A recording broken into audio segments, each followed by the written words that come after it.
Hi മക്കളെ, ഇന്ന് നമ്മൾ ഡിസ്കസ് ചെയ്യുന്നത് പ്ലസ് വണ്ണിലെ മൂന്നാമത്തെ ചാപ്റ്റർ ക്ലാസിഫിക്കേഷൻ ഓഫ് എലിമെൻറ്റ്സ് ആണ്. വളരെ ചെറിയ ചാപ്റ്ററാണ്. കുറഞ്ഞ സമയത്തിനുള്ളിൽ നമുക്കിതിലെ എല്ലാ കാര്യങ്ങളും പബ്ലിക് എക്സാമിന് ആവശ്യമുള്ള മുഴുവൻ കാര്യങ്ങളും ഒന്ന് ഡിസ്കസ് ചെയ്യാം. അപ്പോൾ ക്ലാസിഫിക്കേഷൻ ഓഫ് എലിമെൻറ്റ്സിൽ കാര്യമായി ചർച്ച ചെയ്യുന്നത് എലമെൻറ്റുകളെയും പീരിയോഡിക് ടേബിളിനെയും എല്ലാമാണ് എന്ന് നമുക്കറിയാലോ. അപ്പോൾ ആദ്യം നമ്മൾ അതിൽ പഠിക്കുന്നത് അതിൻ്റെ ഹിസ്റ്ററിയാണ്, ചരിത്രം. അപ്പോൾ പണ്ട് കാലങ്ങളിൽ എത്ര എലമെൻറ്റുകൾ ഉണ്ടായിരുന്ന, കുറച്ച് എലമെൻറ്റുകൾ ഉണ്ടായിരുന്ന കാലഘട്ടത്തിൽ എങ്ങനെയാണ് എലമെൻറ്റുകളെ ക്ലാസിഫൈ ചെയ്തത്, ആരാണ് ആദ്യമായി ക്ലാസിഫൈ ചെയ്തത് എന്ന ചർച്ചകളാണ് ആദ്യം നമ്മൾ ഉദ്ദേശിക്കുന്നത്. അതിൽ ആദ്യത്തവനാണ് ഡോബറീനിയസ് ട്രയാഡ്. ഡോബറീനിയർ എന്ന് പറയുന്ന സയൻറ്റിസ്റ്റാണ് ആദ്യമായിട്ട് എലമെൻറ്റുകളെ ഒന്ന് അറേഞ്ച് ചെയ്തു വെക്കുന്നത്. അപ്പോൾ അദ്ദേഹം ചെയ്ത പരിപാടി എന്താണെന്ന് വെച്ചാൽ അവൈലബിൾ ആയ എലമെൻറ്റുകളെ 3 വീതം എലമെൻറ്റുകളുടെ ഗ്രൂപ്പാക്കി മാറ്റി. ആ 3 വീതം എലമെൻറ്റുകളുടെ ഗ്രൂപ്പിനെ അദ്ദേഹം വിളിച്ച പേരാണ് ട്രയാഡ്. എന്താ പേര്? ട്രയാഡ് എന്നാണ് അദ്ദേഹം വിളിച്ച പേര്. 3 വീതം എലമെൻറ്റുകൾ ഉണ്ടാക്കി അതിനെ അദ്ദേഹം ഗ്രൂപ്പാക്കി വെച്ചു. അതിന് അദ്ദേഹം വിളിച്ച പേരാണ് ട്രയാഡ്. എന്നിട്ട് ട്രയാഡിൽ അദ്ദേഹം ഒബ്സർവ് ചെയ്ത ഒരു ഫാക്ടർ ഉണ്ട്. 3 എലമെൻ്റ് ഉണ്ടാവുമല്ലോ. ആ 3 എലമെൻറ്റിൽ രണ്ടാമത്തെ എലമെൻറ്റ്, അതായത് മിഡിൽ എലമെൻറ്റിൻ്റെ പ്രോപ്പർട്ടി ഒന്നാമത്തെയും മൂന്നാമത്തെയും എലമെൻറ്റുകളുടെ ആവറേജ് ആണ് എന്നാണ് അദ്ദേഹം അതിൽ കണ്ട ഒബ്സർവേഷൻ. ഞാനതൊന്ന് വായിക്കാം. Atomic weight of the middle element, വെയിറ്റോ അറ്റോമിക് വെയിറ്റോ എല്ലാ ഫിസിക്കൽ പ്രോപ്പർട്ടീസ് എന്നാണ് അദ്ദേഹം ശരിക്കും പ്രയോഗിച്ചത്. നിങ്ങൾ പഠിക്കുമ്പോൾ ഇങ്ങനെ പഠിച്ചോളൂ. Atomic weight of the middle element, സെൻറ്ററിലുള്ള 3 എലമെൻറ്റുകൾ ഉണ്ടെങ്കിൽ അതിലെ മിഡിലുള്ള എലമെൻറ്റ് ഉണ്ടല്ലോ, അതിൻ്റെ അറ്റോമിക് വെയിറ്റ് എന്ന് പറയുന്നത് approximately equal to the average of first and last elements. ഞാനത് വിത്ത് എക്സാമ്പിൾ നിങ്ങൾക്ക് കാണിച്ചു തരാം. ഡോബറീനിയറിനെ കുറിച്ച് പറയുമ്പോൾ ഒരുപാട് ട്രയാഡുകൾ അദ്ദേഹം ഉണ്ടാക്കിയതിൽ ഒരു ട്രയാഡെങ്കിലും നിങ്ങൾ പഠിച്ചു വെക്കണം. ഒരു ട്രയാഡാണടാ ലിഥിയം, സോഡിയം, പൊട്ടാസ്യം. കേട്ടോട്ടാ, ഒന്നാമത്തെ ട്രയാഡാണ് lithium, sodium, potassium, calcium, strontium, barium, chlorine, bromine, iodine. ഇങ്ങനെ 3 സെറ്റ് ട്രയാഡുകളൊക്കെ NCERT പറയുന്നുണ്ട്. ഒന്നെങ്കിലും നിങ്ങൾ പബ്ലിക് എക്സാമിന് ഓർത്തു വെക്കണം. എന്നിട്ട് അദ്ദേഹം പറഞ്ഞ പരിപാടി ഇതാണ്. മിഡിൽ എലമെൻറ്റിൻ്റെ അറ്റോമിക് വെയിറ്റ് എന്ന് പറയുന്നത് ഫസ്റ്റ് ആൻഡ് ലാസ്റ്റ് എലമെൻറ്റുകളുടെ അറ്റോമിക് വെയിറ്റിൻ്റെ ആവറേജ് ആണ്. നമുക്കൊന്ന് ചെക്ക് ചെയ്ത് നോക്കാം. ഫസ്റ്റ് എലമെൻറ്റ് 7 അല്ലേടാ, ലാസ്റ്റ് എലമെൻറ്റ് 39 അല്ലേ മാസ്. ലാസ്റ്റ് എലമെൻറ്റ് എന്ന് പറഞ്ഞാൽ പൊട്ടാസ്യത്തിൻ്റെ മാസ് 39 ആണ്. അതിൻ്റെ ആവറേജ് എന്ന് പറഞ്ഞാൽ ഡിവൈഡഡ് ബൈ 2 ചെയ്താൽ പോരെ. അപ്പോൾ 7 + 39 എത്രയാടാ? 46 ആണ്. Divided by 2 that is equal to 23. അപ്പോൾ അയാൾ പറഞ്ഞത് കറക്റ്റാണ്. മിഡിലുള്ള എലമെൻറ്റിൻ്റെ അറ്റോമിക് വെയിറ്റ് ആദ്യത്തെയും അവസാനത്തെയും എലമെൻറ്റുകളുടെ അറ്റോമിക് വെയിറ്റിൻ്റെ ആവറേജ് ആണ്. ഇതാണ് ഡോബറീനിയറിൻ്റെ കേസിൽ നിങ്ങൾ പഠിച്ചു വെക്കേണ്ട സാധനം. ഡീലാണല്ലോ. അടുത്തതിലേക്ക് പോകാം. Newlands law of Octave. പരീക്ഷയ്ക്ക് ചോദിക്കും, ലോ ഓഫ് ഒക്ടേവ് ഉണ്ടാക്കിയത് ആരാണ്? ലോ ഓഫ് ഒക്ടേവ് ആരാണ്? അതിൻ്റെ ഉപജ്ഞാതാവ് പറ. ന്യൂലാൻഡ്. ഇദ്ദേഹമാണ് ന്യൂലാൻഡ്. അപ്പൊ ന്യൂലാൻഡ് ഉണ്ടാക്കിയ ഒക്ടേവ് നിയമം, ഒക്ടേവ് നിയമം എന്താണ് എന്നുള്ളത് കൃത്യമായിട്ട് ഞാൻ പറഞ്ഞുതരാം. എടാ, ഒന്നാമത്തെ element, first element and 8th element, 8ാമത്തെ എലമെന്റ്, ഒന്നാമത്തെയും പറ 8ാമത്തെയും എലമെന്റുകൾക്ക് സെയിം പ്രോപ്പർട്ടിയാണ് എന്നാണ് ഇദ്ദേഹം പറയുന്നത്. സെയിം പ്രോപ്പർട്ടിയാണ്. First and 8th element shows similar properties. അപ്പൊ രണ്ടാമത്തെ എലമെന്റ് ആണെങ്കിലോ അതിലേക്ക് ഒരു 7 കൂട്ടി നോക്കിയാൽ മതി. 2 കൂടെ 7 കൂട്ടി 9 അല്ലടാ വരിക. 9ാമത്തെ എലമെന്റിനും സെയിം പ്രോപ്പർട്ടിയാണ്. അപ്പൊ അന്ന് അദ്ദേഹത്തിന് അവൈലബിൾ ആയ എലമെന്റുകൾ ഏതൊക്കെയാണ് എന്ന് നമ്മളൊന്ന് ആലോചിക്കണേ.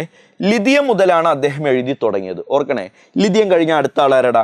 ബെറിലിയം. അടുത്തതാരാ? ബോറോൺ. അടുത്തതാരാ? Carbon, nitrogen, oxygen, fluorine. പിന്നെ ഫ്ലൂറിൻ കഴിഞ്ഞാൽ നിയോൺ ആണ് എന്ന് നമുക്കറിയാം.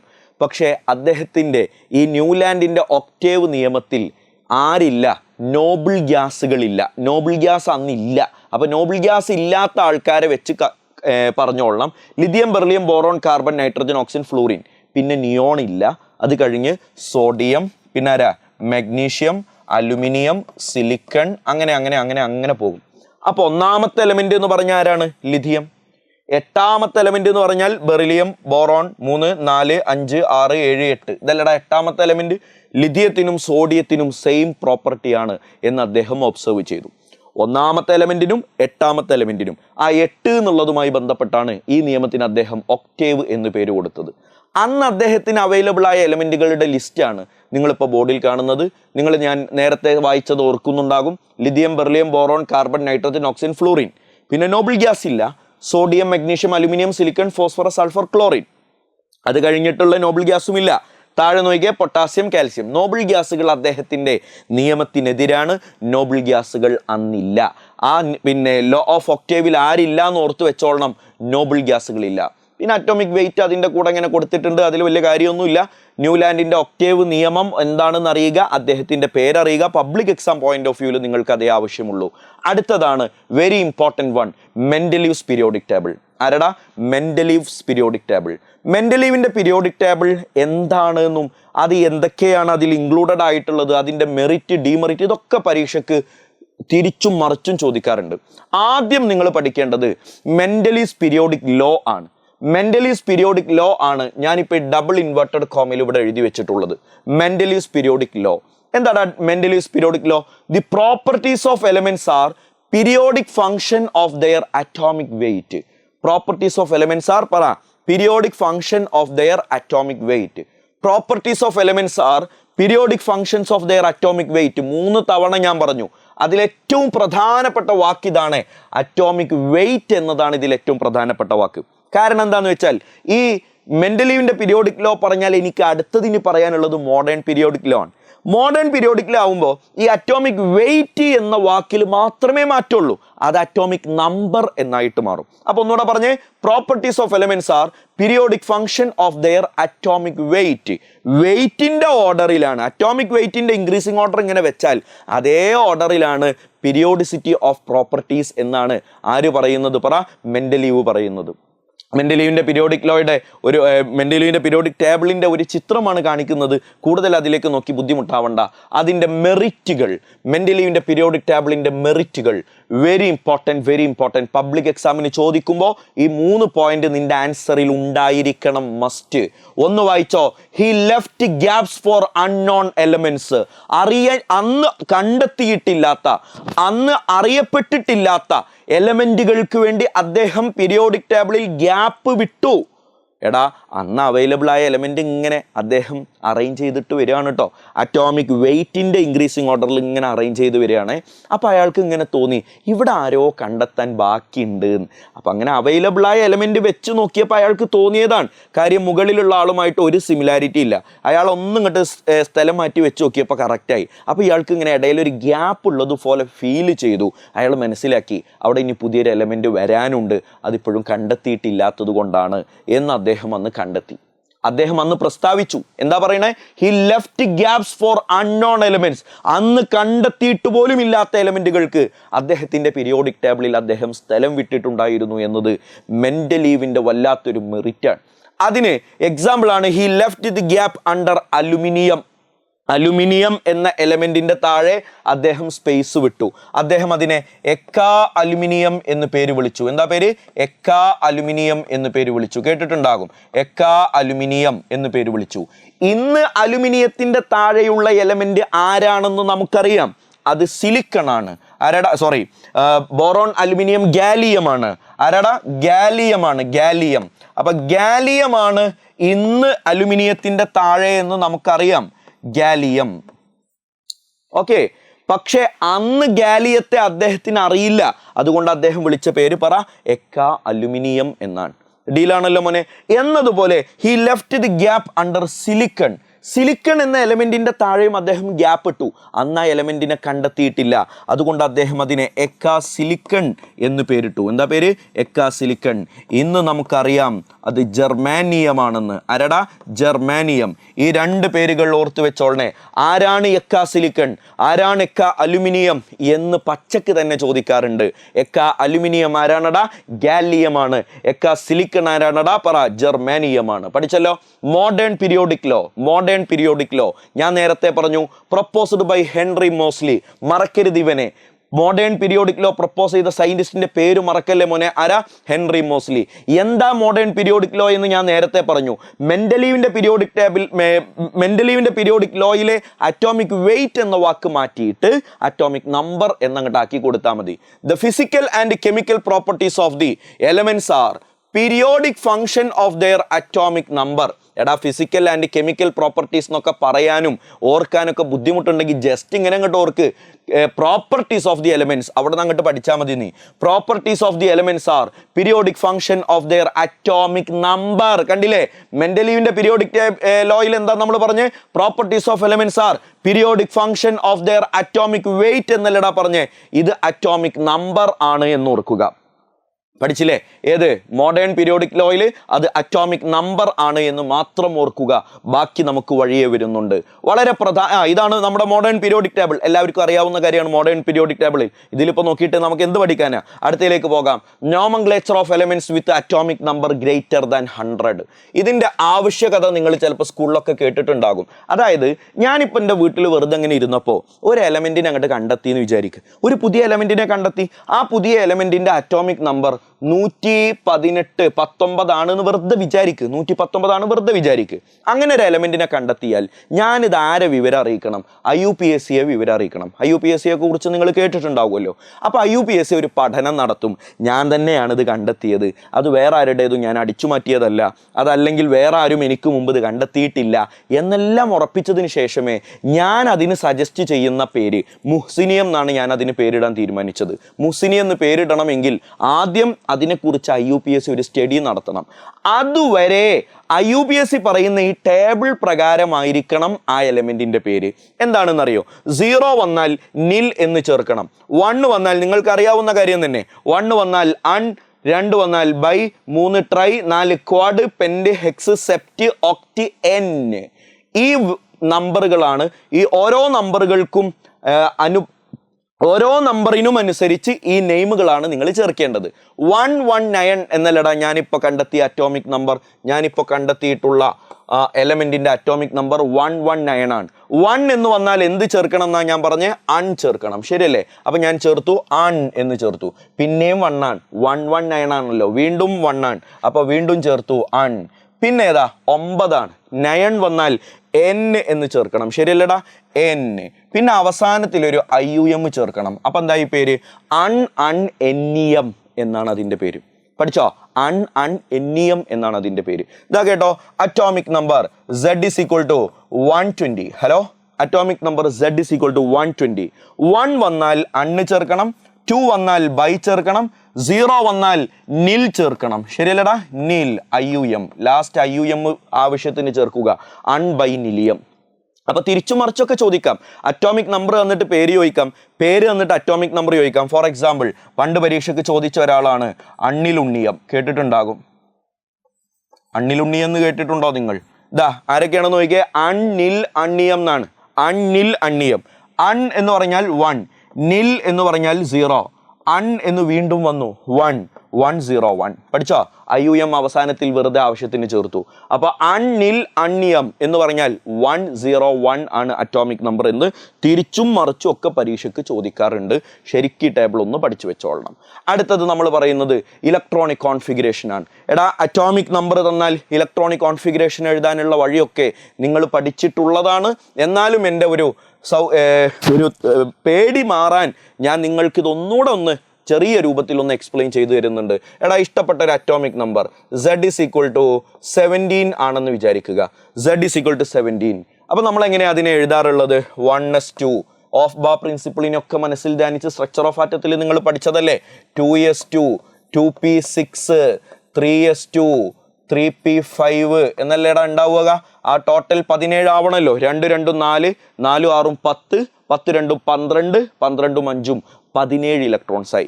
എടാ ഇതാണ് ഔട്ടർ വാലൻസ് ഇലക്ട്രോൺസ്. ശരിയല്ലേ? ഔട്ടർ മോസ്റ്റ് ഷെല്ലിലെ ഇലക്ട്രോൺസ് അതാണ്. അപ്പൊ ബാക്കിയുള്ള ആൾക്കാരെ മൊത്തത്തിൽ എണ്ണി നോക്കിയാൽ 10 ഇലക്ട്രോൺ അല്ലടാ ഉള്ളത്. 10 ഇലക്ട്രോൺ ആയതുകൊണ്ട് തന്നെ നമുക്ക് അതിനെ മൊത്തത്തിൽ നിയോൺ എന്ന് നോബിൾ ഗ്യാസിന്റെ കോൺഫിഗറേഷൻ ആക്കിയിട്ട് ഒതുക്കാം. അങ്ങനെയാണല്ലോ. Helium, neon, argon, krypton, xenon, radon ഈ പറയുന്ന 6 നോബിൾ ഗ്യാസിന്റെ ടേമിലേക്ക് മാറ്റിയിട്ട് ഇലക്ട്രോണിക് കോൺഫിഗറേഷൻ നമ്മൾ എഴുതാറുണ്ട്. അപ്പോൾ ഔട്ടർ മോസ്റ്റ് ഷെല്ലിലുള്ള ആൾക്കാരെ ഇങ്ങോട്ട് മാറ്റി വെക്കുക, ബാക്കിയുള്ള ആൾക്കാരെ ഇലക്ട്രോണുകളുടെ എണ്ണി നോക്കുക. അപ്പോൾ ഹീലിയം, നിയോൺ ഞാൻ അറിയാത്തവർക്ക് വേണ്ടിയിട്ട് ഒന്ന് ഇവിടെ പറയുന്നുണ്ട്. Helium, neon, argon, krypton, xenon, radon, ഹീലിയത്തിന്റെ അറ്റോമിക് നമ്പർ 2 ആണ്, neon 10, argon 18, krypton 36, xenon 54, radon 86. മറക്കരുത്. അപ്പൊ നോക്ക്, ഇവിടെ 10 ഇലക്ട്രോൺ കിട്ടി. 10 ഇലക്ട്രോൺ എന്തിന് ഇക്വലന്റാ? നിയോൺ എന്ന എലമെന്റിന് ഇക്വലന്റാ. അപ്പൊ നിയോൺ എന്ന് എഴുതിയിട്ട് ബാക്കി 3s2, 3p6, 3p5 എന്ന് പറഞ്ഞാൽ മതിയാകും. കളി മനസ്സിലായോ? ഇതാ അടുത്തൊരു എക്സാമ്പിൾ ഞാൻ കാണിച്ചു തരാം. ഇതാ ബോർഡിൽ ഞാൻ എഴുതുന്നുണ്ട്. Z is equal to 35 ആയിക്കോട്ടെ. Z is equal to 35. എടാ 35ന്റെ മുമ്പുള്ള നോബിൾ ഗ്യാസ് ആരാണെന്ന് നോക്കണം. 35ന്റെ മുമ്പുള്ള നോബിൾ ഗ്യാസ് ആരാ? ആർഗൺ ആണ്. ശരിയല്ലടാ? ആർഗൺ ആണെങ്കിൽ അപ്പൊ ആർഗൺ എന്ന് ഒറ്റയടിക്ക് നമുക്ക് അങ്ങോട്ട് എഴുതാം. അപ്പൊ തന്നെ 18 ഇലക്ട്രോൺസ് തീർന്നു. ശരിയല്ലേ? 18 ഇലക്ട്രോൺ തീർന്നു. എടാ ആർഗൺ എത്രാമത്തെ എലമെന്റാന്ന് നോക്കിയേ? 3ാമത്തെ എലമെന്റ് അല്ലേ? അപ്പൊ 3ാമത്തെ എലമെന്റ് വരെയുള്ള ഷെല്ലുകളെല്ലാം ഫില്ലായിട്ടുണ്ട്. ഇനി 4ാമത്തെ ഷെല്ലിലാണ് ഫില്ലിംഗ് വരേണ്ടത് എന്നാണ് അതിനർത്ഥം. അപ്പൊ 4s എത്ര ഇലക്ട്രോൺ ഉണ്ട്? 4sനേക്കാൾ എനർജി കൂടിയ ആളാണ് 3d എന്ന് നമ്മൾ എപ്പോഴും കാണാറുള്ള ഒരു സംഗതിയാണല്ലോ. 1s, 2s, 2p, 3s, 3p. 4s കഴിഞ്ഞിട്ടാണ് 3d. ഓർമ്മയുണ്ടല്ലോ? ആ 3d കഴിഞ്ഞിട്ടാണ് 4p വരിക. നമുക്കൊന്ന് ഇലക്ട്രോൺ ഫില്ല് ചെയ്ത് നോക്കാം. 4sൽ എത്ര ഇലക്ട്രോൺ കൊടുക്കാം?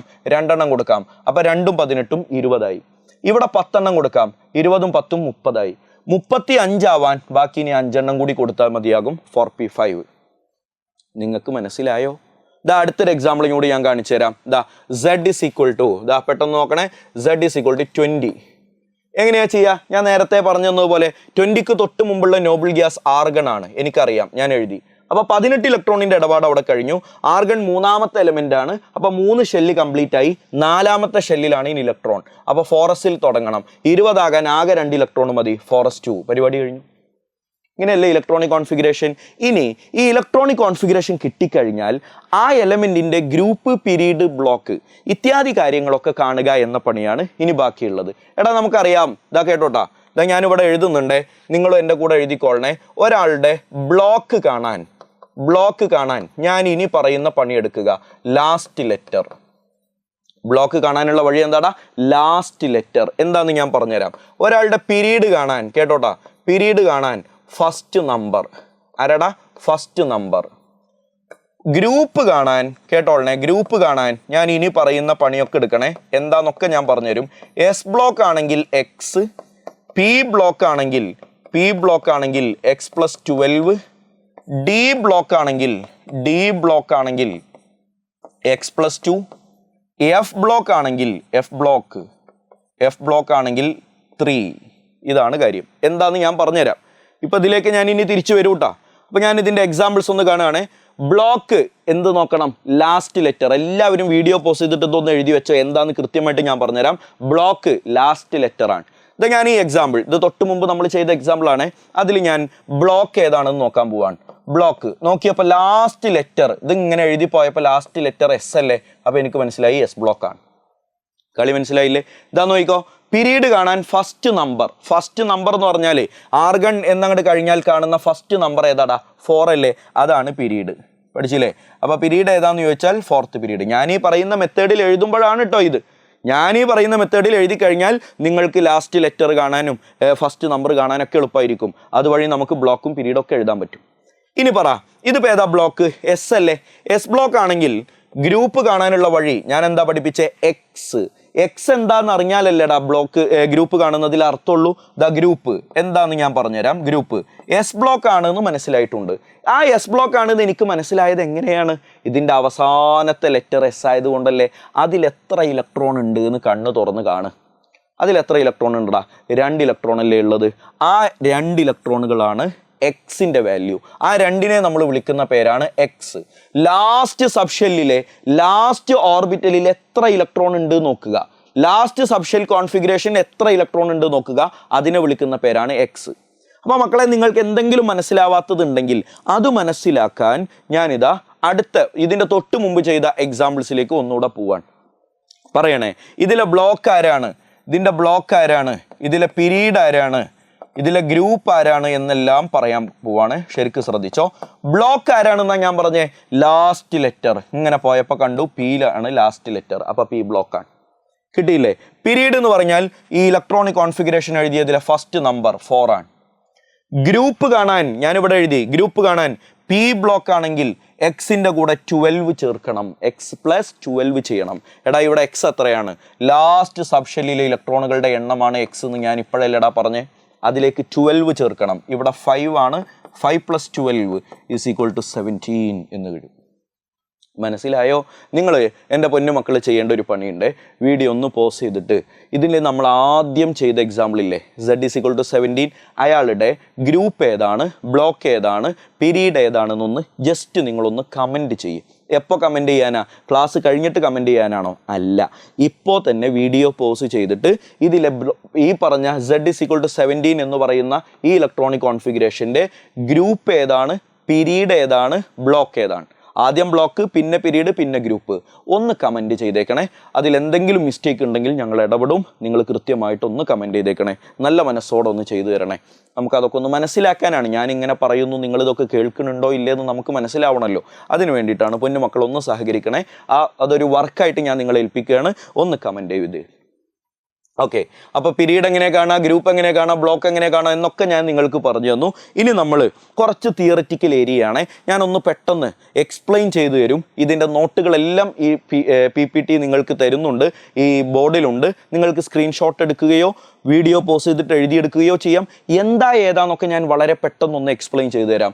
ആദ്യം നമ്മൾ പറയാൻ പോകുന്നത് എസ് ബ്ലോക്ക് എലമെൻറ്റ്സ് ആണ്. നമ്മൾ എസ് ബ്ലോക്കിനെയും പി ബ്ലോക്കിനെയും ഡി ബ്ലോക്കിനെയും എഫ് ബ്ലോക്കിനെയും ഒക്കെ നമ്മൾ കാണും കേട്ടോ. ആരാന്ന് നോക്കിക്കോട്ടെ, എസ് ബ്ലോക്ക് എലമെൻറ്റ്സ് ആണ്. എസ് ബ്ലോക്ക് എലമെൻറ്റ്സ് എന്ന് പറഞ്ഞാൽ in which last electron is entering into S subshell. ഉറപ്പാണല്ലോ, എസ് ബ്ലോക്ക് ആണെങ്കിൽ അതിൽ അവസാനത്തെ ഇലക്ട്രോൺ പോകുന്നത് എസ്സിലേക്കാണ് എന്നേ അതിനർത്ഥമുള്ളൂ. Okay, includes group 1 and group 2. 1A 1 2A അതൊന്നും നിങ്ങൾ നോക്കണ്ട. Group 1 and group 2. Modern periodic ടേബിളിലെ ഗ്രൂപ്പുകളിൽ 1 മുതൽ 18 വരെയുള്ള ഗ്രൂപ്പുകൾ ഉണ്ടല്ലോ മോഡേൺ പീരിയോഡിക് ടേബിളിൽ. അതിലെ ഒന്നാമത്തെയും രണ്ടാമത്തെയും ഗ്രൂപ്പിനെ നമ്മൾ വിളിക്കുന്ന പേരാണ് പറ എസ് ബ്ലോക്ക് എലമെന്റ്സ്. പഠിച്ചല്ലോ. ഗ്രൂപ്പ് 1നെ വിളിക്കുന്ന പേര് ആൽക്കലി മെറ്റൽ, ഗ്രൂപ്പ് 2നെ വിളിക്കുന്ന പേര് ആൽക്കലൈൻ എർത്ത് മെറ്റൽ. ഓമന പേരുകൾ ഒന്ന് പഠിച്ചു വെച്ചോക്കണേ. Electronic configuration NS1 to 2 very important. എല്ലാ ആളുകളുടെയും ഇലക്ട്രോണിക് കോൺഫിഗറേഷൻ ഞാൻ നിങ്ങൾക്ക് കാണിച്ചു തരും. ഇവിടെ 1 ഉം 2 ഒക്കെ മുകളിലാണ്, ഞാൻ ഈ എഴുതിയതാണ് കറക്റ്റ്. NS1 to 2 എന്ന് എഴുതിയാൻ പറ്റിയാൽ പരിപാടി കഴിഞ്ഞു. N എന്ന് പറഞ്ഞാൽ നമ്പർ ഓഫ് ഷെല്ലാണ്, S എന്ന് പറഞ്ഞാൽ S സബ് ഷെല്ലാണ്. അതിൽ 1 ഇലക്ട്രോൺ ആവാം അല്ലെങ്കിൽ 2 ഇലക്ട്രോൺ ആവാം എന്നാണ് അർത്ഥം. എസ് ബ്ലോക്ക് എലമെന്റ്സിനെ കുറിച്ച് നിങ്ങളോടൊരു ബ്രീഫായിട്ട് എഴുതാൻ പറഞ്ഞാൽ ഇതിലുള്ള പോയിന്റുകളായിരിക്കണം പബ്ലിക് എക്സാമിന് നിങ്ങൾ എഴുതേണ്ടത്. അപ്പോൾ ഞാനൊന്നിങ്ങനെ മാറി തരുന്നുണ്ട്. എല്ലാവരും ഒന്ന് വീഡിയോ പോസ്റ്റ് ചെയ്തിട്ട് എസ് ബ്ലോക്ക് എലമെന്റ്സിനെ കുറിച്ച് പറയുന്നതൊക്കെ ഒന്ന് എഴുതിയെടുത്തേ. എസ് ബ്ലോക്ക് എലമെന്റ്സിനെ കുറിച്ച് ഞാൻ അടുത്തത് പറയുകയാണ്. ചെറിയ ചെറിയ കാര്യങ്ങൾ. സോഫ്റ്റ് മെറ്റലുകളാണ്, ഹാർഡൊന്നും അല്ല. ലോ മെൽറ്റിംഗ് പോയിന്റും ബോയിലിംഗ് പോയിന്റും ആണ്. ചെറിയ കാര്യമല്ലേ, ആലോചിച്ചാൽ മനസ്സിലാകൂലേ. ഹൈലി റിയാക്റ്റീവ് ആണ്, പെട്ടെന്ന് തന്നെ റിയാക്ട് ചെയ്യും. ദേ ക്യാൻ ഷോ ഓക്സിഡേഷൻ സ്റ്റേറ്റുകൾ ഒന്ന് പഠിച്ചു വെച്ചോ. +1 ആൻഡ് +2 ഓക്സിഡേഷൻ സ്റ്റേറ്റ് ആണ്. റിഡോക്സിൽ പഠിക്കാം. Mainly form ionic compound. എല്ലാവരും ഉണ്ടാക്കുന്നത് അയോണിക് കോമ്പൗണ്ട് ആണ്. പക്ഷെ ചില നാടുകൾ അതിൽ നിന്ന് എക്സെപ്ഷൻ കാണിക്കുന്നുണ്ട്. ആരാണത്? Lithium and beryllium. ഓർത്തു വെച്ചോ, ലിഥിയവും ബെറിലിയവും അയോണിക് കോമ്പൗണ്ട് അല്ല, കോവാലന്റ് കോമ്പൗണ്ടുകളും ഉണ്ടാക്കുന്നുണ്ട്. ഓർത്തു വെച്ചോ. They are never found pure in nature. എന്ത് ചെയ്യാൻ പറ്റും? പ്രകൃതിയിൽ പ്യുവറായിട്ട് ഇവരെ കാണാറേ ഇല്ല. അതൊന്നും വലിയ കാര്യമൊന്നുമല്ല, നിങ്ങളത് സംഭവമാക്കി എടുക്കണ്ട. എസ് ബ്ലോക്ക് എലമെന്റ്സിനെ കുറിച്ചുള്ള കുറച്ച് പോയിന്റുകൾ കൂടി ഒന്നുകൂടെ ബ്രീഫ് ചെയ്യാൻ പരീക്ഷയ്ക്ക് ചോദിച്ചാൽ ഇതിലുള്ള പോയിന്റുകൾ ഇൻക്ലൂഡ് ചെയ്യുന്നത് നന്നായിരിക്കും. പി ബ്ലോക്ക് എലമെന്റിനെ കുറിച്ചാണ് പറയുന്നത്. അപ്പോൾ നേരത്തെ എസ് ബ്ലോക്ക് എലമെന്റിനെ കുറിച്ച് പറഞ്ഞ പോലെ തന്നെ പി ബ്ലോക്കിൽ ലാസ്റ്റ് ഇലക്ട്രോൺ എങ്ങോട്ടായിരിക്കും പോവുക? പറ. പി സബ്ഷെല്ലിലേക്കായിരിക്കണമല്ലോ. അപ്പോഴാണല്ലോ അത് പി ബ്ലോക്ക് ആവുക. ഇൻക്ലൂഡ്സ് എവിടം മുതൽ എവിടം വരെയാണ്? 13ാമത്തെ ഗ്രൂപ്പ് മുതൽ 18ാമത്തെ ഗ്രൂപ്പ് വരെയാണ്. എസ് ബ്ലോക്ക് പറഞ്ഞത് ഗ്രൂപ്പ് 1 ഉം 2 ആണല്ലോ. പി ബ്ലോക്ക് ഒന്ന് ചിന്തിച്ചേ, 13 മുതൽ 18 വരെയാണ്. ഈ 13 മുതൽ 18 വരെയുള്ള ഓരോ ഗ്രൂപ്പിനും ഓരോ പേര് ഞാൻ പറഞ്ഞുതരാം കേട്ടോ. ഗ്രൂപ്പ് 13നെ ബോറോൺ ഫാമിലി, ഗ്രൂപ്പ് 14നെ കാർബൺ ഫാമിലി, ഗ്രൂപ്പ് 15നെ നൈട്രജൻ ഫാമിലി, അങ്ങനെ പേര് അറിയാലോ. ഗ്രൂപ്പ് 16നെ ഓക്സിജൻ ഫാമിലി, 17നെ ഫ്ലൂറിൻ ഫാമിലി എന്നൊക്കെ പറയും. എന്നാൽ ഗ്രൂപ്പ് 15 മുതൽ അങ്ങോട്ട് ഒരു ചെറിയ സ്പെഷ്യൽ നെയിമുകൾ കൂടിയുണ്ട്. 15ാമത്തെ ഗ്രൂപ്പിലുള്ള ആളെ വിളിക്കുന്ന വേറെ ഒരു ഓമന പേരാണ് നിക്കോജൻസ്. ബോർഡിലുണ്ട്, നോക്കിക്കോ. നിക്കോജൻസ് എന്ന് പേര് വിളിക്കും. അതുപോലെ തന്നെ 16th ഗ്രൂപ്പിനെ അഥവാ ഓക്സിജൻ ഫാമിലിയെ വിളിക്കുന്ന ഒരു പുതിയ പേരാണ്, പഠിച്ചു വെച്ചോ, ചാൾക്കോജൻസ് എന്നാണ് ഇവരെ വിളിക്കുന്ന മറ്റൊരു പേര്. ഏതാടാ? ചാൾക്കോജൻസ്. ഗ്രൂപ്പ് 17 ഹാലോജൻസ് എന്നാണ് പേര്. ഗ്രൂപ്പ് 18 നിങ്ങൾക്കറിയാവുന്ന ആൾ തന്നെ, നോബിൾ ഗ്യാസ്. പഠിച്ചല്ലോ. അല്ലെങ്കിൽ ഇനേർട്ട് ഗ്യാസ് എന്നും പേര് പറയും. ഇതാ ഇനി പറ പി ബ്ലോക്കിൽ ആരൊക്കെ ഉണ്ട് എന്ന് പഠിച്ചോട്ടോ. മെറ്റൽ ഉണ്ട്, നോൺ മെറ്റൽ ഉണ്ട്, മെറ്റലോയിഡ് ഉണ്ട്, എല്ലാ കിടുതാപ്പുകളും ഉണ്ട്. എവിടെ പറ പി ബ്ലോക്കിൽ. മെറ്റലും ഉണ്ട്, നോൺ മെറ്റലും ഉണ്ട്, സാമ്പാറാണ്. നോൺ മെറ്റലും ഉണ്ട്, മെറ്റലോയിഡ് എല്ലാവരും ഉണ്ട്. പിന്നെ അടുത്തത് അയോണിക് ബോണ്ടും ഉണ്ടാക്കാൻ പറ്റും, കോവാലന്റ് കോമ്പൗണ്ടും ഉണ്ടാക്കാൻ പറ്റും. നേരത്തെ മെയിൻലി അയോണിക് എന്നാണല്ലോ പറഞ്ഞത്, ഇയാൾക്ക് രണ്ടും പറ്റും. Electronic configuration, general electronic configuration very important. NS2 NP126 ഒന്ന് പഠിച്ചേക്കണേ. ഈ ഇലക്ട്രോണിക് കോൺഫിഗറേഷൻ ഒന്ന് ഹൈലൈറ്റ് ചെയ്ത് പഠിച്ചേക്കണേ. NS2 NP126. ഡി ബ്ലോക്ക് ആണെങ്കിലോ എവിടേക്കാ കയറുക? ഡി സബ്ഷെല്ലിലേക്കാ കയറുക. അത് പിന്നെ വലിയ സംഭവമാക്കിയിട്ട് ഞാൻ പറയണില്ല. They are present in group 3 to 12, very important. അപ്പോൾ ഒന്നാമത്തെയും രണ്ടാമത്തെയും ഗ്രൂപ്പ് എസ് ബ്ലോക്കാണ്. 13 മുതൽ 18 വരെ പി ബ്ലോക്കാണ്. ബാക്കിയുള്ള ആളുകൾ ഗ്രൂപ്പ് 3 മുതൽ 12 വരെയുള്ള ആളുകൾ ഡി ബ്ലോക്കാണ്. പഠിച്ചോ? ഡി ബ്ലോക്കിനെ വിളിക്കുന്ന മറ്റൊരു പേരാണ് ട്രാൻസിഷൻ എലമെന്റ്സ്. എന്താ ഞാൻ അതിൽ ഇത്ര പറയാൻ? ഓൾ ആർ മെറ്റൽസ്, എല്ലാവരും മെറ്റലുകളാണ്. നേരത്തെ പി ബ്ലോക്കിൽ പറഞ്ഞു മെറ്റലും മെറ്റലോയിഡും ഒക്കെ ഉണ്ട് എന്ന് പറഞ്ഞല്ലോ. ഇയാൾ മെറ്റലാണ്. Having high melting point. S ബ്ലോക്കിൽ പറഞ്ഞ ഓർമ്മയിലിടാം, മെൽറ്റിംഗ് പോയിന്റ് കുറവാണ്. പക്ഷെ ഡി ബ്ലോക്കിന് ഹൈ മെൽറ്റിംഗ് പോയിന്റ് ആണ്. ഓർത്തോ? Shows variable oxidation state, very very very very very important. ഈ ഒരു പോയിന്റ് ഇനി അതുപോലെ കാറ്റലിസ്റ്റ് ആയിട്ട് വർക്ക് ചെയ്യും എന്ന് പറയുന്ന ഒരു പോയിന്റ് കൂടിയുണ്ട്. അതിലേക്ക് ഞാൻ വരുന്നുണ്ട്. അത് രണ്ടും വളരെ ഇമ്പോർട്ടൻറ്റ്. പരീക്ഷയ്ക്ക് പച്ചക്ക് ചോദിക്കും. ഏത് ബ്ലോക്കിലുള്ള എലമെന്റുകൾക്കാണ് oxidation state, variable oxidation state കാണിക്കാൻ പറ്റുക? പച്ചക്ക് പരീക്ഷയ്ക്ക് ചോദിക്കാറുണ്ട്. പറ ആർക്കാണ്? പറ ഡി ബ്ലോക്ക് എലമെന്റ്സ് ആണ് ഷോസ് വേരിയബിൾ ഓക്സിഡേഷൻ സ്റ്റേറ്റ്. ഓർത്ത് വെച്ചേക്കണേ. ഫോം കളേർഡ് കോമ്പൗണ്ട്, കളറുള്ള കോമ്പൗണ്ട് ഉണ്ടാക്കാം. ആയിക്കോ അയോണിക് ആൻഡ് കോവാലന്റ് കോമ്പൗണ്ട് ഉണ്ടാക്കാം. നേരത്തെ പറഞ്ഞു തന്നെ good conductor of heat and electricity. അറിയാലോ, ഹീറ്റും ഇലക്ട്രിസിറ്റിയും കണ്ടക്ട് ചെയ്യുക എന്ന് പറഞ്ഞാൽ ഇലക്ട്രിസിറ്റിയെയും ചൂടിനെയും ഹീറ്റിനെയും പാസ് ചെയ്യാനുള്ള കഴിവുണ്ട്. വെരി ഇമ്പോർട്ടൻ്റ് ആയിട്ടുള്ള അടുത്ത പോയിന്റ് ആണ് they are used as catalyst. ഞാനിപ്പോൾ പറഞ്ഞിട്ടല്ലേടാ ഉള്ളൂ. They are used as catalyst. അവർ കാറ്റലിസ്റ്റ് ആയിട്ട് വർക്ക് ചെയ്യാൻ പറ്റും. പരീക്ഷയ്ക്ക് ചോദിക്കാറുണ്ട്. താഴെ പറയുന്ന ബ്ലോക്കുകളിൽ ആർക്കാണ് കാറ്റലിസ്റ്റ് ആയിട്ട് വർക്ക് ചെയ്യാൻ പറ്റുന്ന എലമെന്റുകൾ ഉള്ളത്? ഏതാടാ പറ? Answer D block elements. ഡിയിലല്ലേ മോനെ? അടുത്ത നോക്കിക്കോ. എഫ് ബ്ലോക്ക് എലമെന്റ്സിനെ കുറിച്ച് ചെറിയ രണ്ട് കാര്യങ്ങൾ, ചെറുത്. എന്തൊക്കെയാണ് എഫ് ബ്ലോക്കിലുള്ളത്? Lanthanoid and actinoids. ആരാടാ? ലാന്തനോയിഡും ആക്ടിനോയിഡും. അപ്പൊ എസ് ബ്ലോക്ക് ആരാ, പി ബ്ലോക്ക് ആരാ, ഡി ബ്ലോക്ക് ആരാന്നൊക്കെ പറഞ്ഞല്ലോ. കൂട്ടത്തിൽ ഒന്ന് ചെറിയ രൂപത്തിൽ മെൻഷൻ ചെയ്യാണ്. എഫ് ബ്ലോക്ക് എലമെന്റ്സിലുള്ള രണ്ട് ടീം പറ. ഒന്ന് ലാന്തനോയിഡും മറ്റൊന്ന് ആക്ടിനോയിഡും. ഇതാ അവരെ വിളിക്കുന്ന മറ്റൊരു പേര്, ഡി ബ്ലോക്കിനെ വിളിക്കുന്ന മറ്റൊരു പേര് ഞാൻ നേരത്തെ നിങ്ങൾക്ക് പറഞ്ഞു തന്നു, ട്രാൻസിഷൻ എലമെന്റ്സ്. എഫ് ബ്ലോക്കിനെ വിളിക്കുന്ന മറ്റൊരു പേരാണ് ഇന്നർ ട്രാൻസിഷൻ എലമെന്റ്സ്. എന്താ പേര്? Inner transition elements. പഠിച്ചല്ലോ. ഇനി ലാന്തനോയിഡിൽ ആരൊക്കെയാണ് ഉള്ളത് എന്ന് നോക്കിക്കോ. ലാന്തനോയിഡിൽ എത്രാമത്തെ എലമെന്റ് മുതൽ എത്രാമത്തെ എലമെന്റ് വരെ എന്തെങ്കിലും ഒന്ന് ഓർത്തു വെക്കണേ. അറ്റോമിക് നമ്പർ 58 മുതൽ അറ്റോമിക് നമ്പർ 71 വരെ ഒന്ന് ഓർത്ത് വെച്ചേക്ക്. 58 മുതൽ 71 വരെ പഠിച്ചല്ലോ. ഇതാ ആക്ടിനോയിഡ് ആണെങ്കിൽ എവിടം മുതൽ എവിടം വരെ എന്നൊന്ന് ഓർത്ത് വെച്ചേക്ക്. 90 മുതൽ 103 വരെ. അത് മാത്രം പഠിച്ചാൽ മതി. അതൊന്ന് നോക്കി വെച്ചേക്ക്. ഇനി അതിനെക്കുറിച്ച് വേറെ 2-3 ഡയലോഗ് പറയുന്നുണ്ട്. They are radioactive. Radioactive എന്താണെന്ന് നിങ്ങൾക്കറിയാലോ. Alpha decay, beta decay എന്നൊക്കെ പറഞ്ഞിട്ട് റേഡിയോ ആക്ടിവിറ്റി കാണിക്കാൻ പറ്റുന്ന ആളുകളാണ് ആക്ടിനോയിഡുകൾ. പഠിച്ചില്ലേ? Elements coming after uranium. Uranium എന്ന് പറയുന്നത് ആക്ടിനോയിഡുകളുടെ കൂട്ടത്തിൽ പെട്ട ഒരാളാണ്. അറ്റോമിക് നമ്പർ 92 ആണ്. 92. അതിനുശേഷമുള്ള എലമെന്റുകളെ എല്ലാവരെയും ഞങ്ങൾ സയന്റിസ്റ്റുകൾ ട്രാൻസ് യുറേനിയം എലമെന്റ്സ് എന്നാണ് പേര് പറയുക. എന്താ പേര്? Trans uranium elements. ജസ്റ്റ് ഒന്ന് ഓർത്ത് വെച്ചാൽ മതി.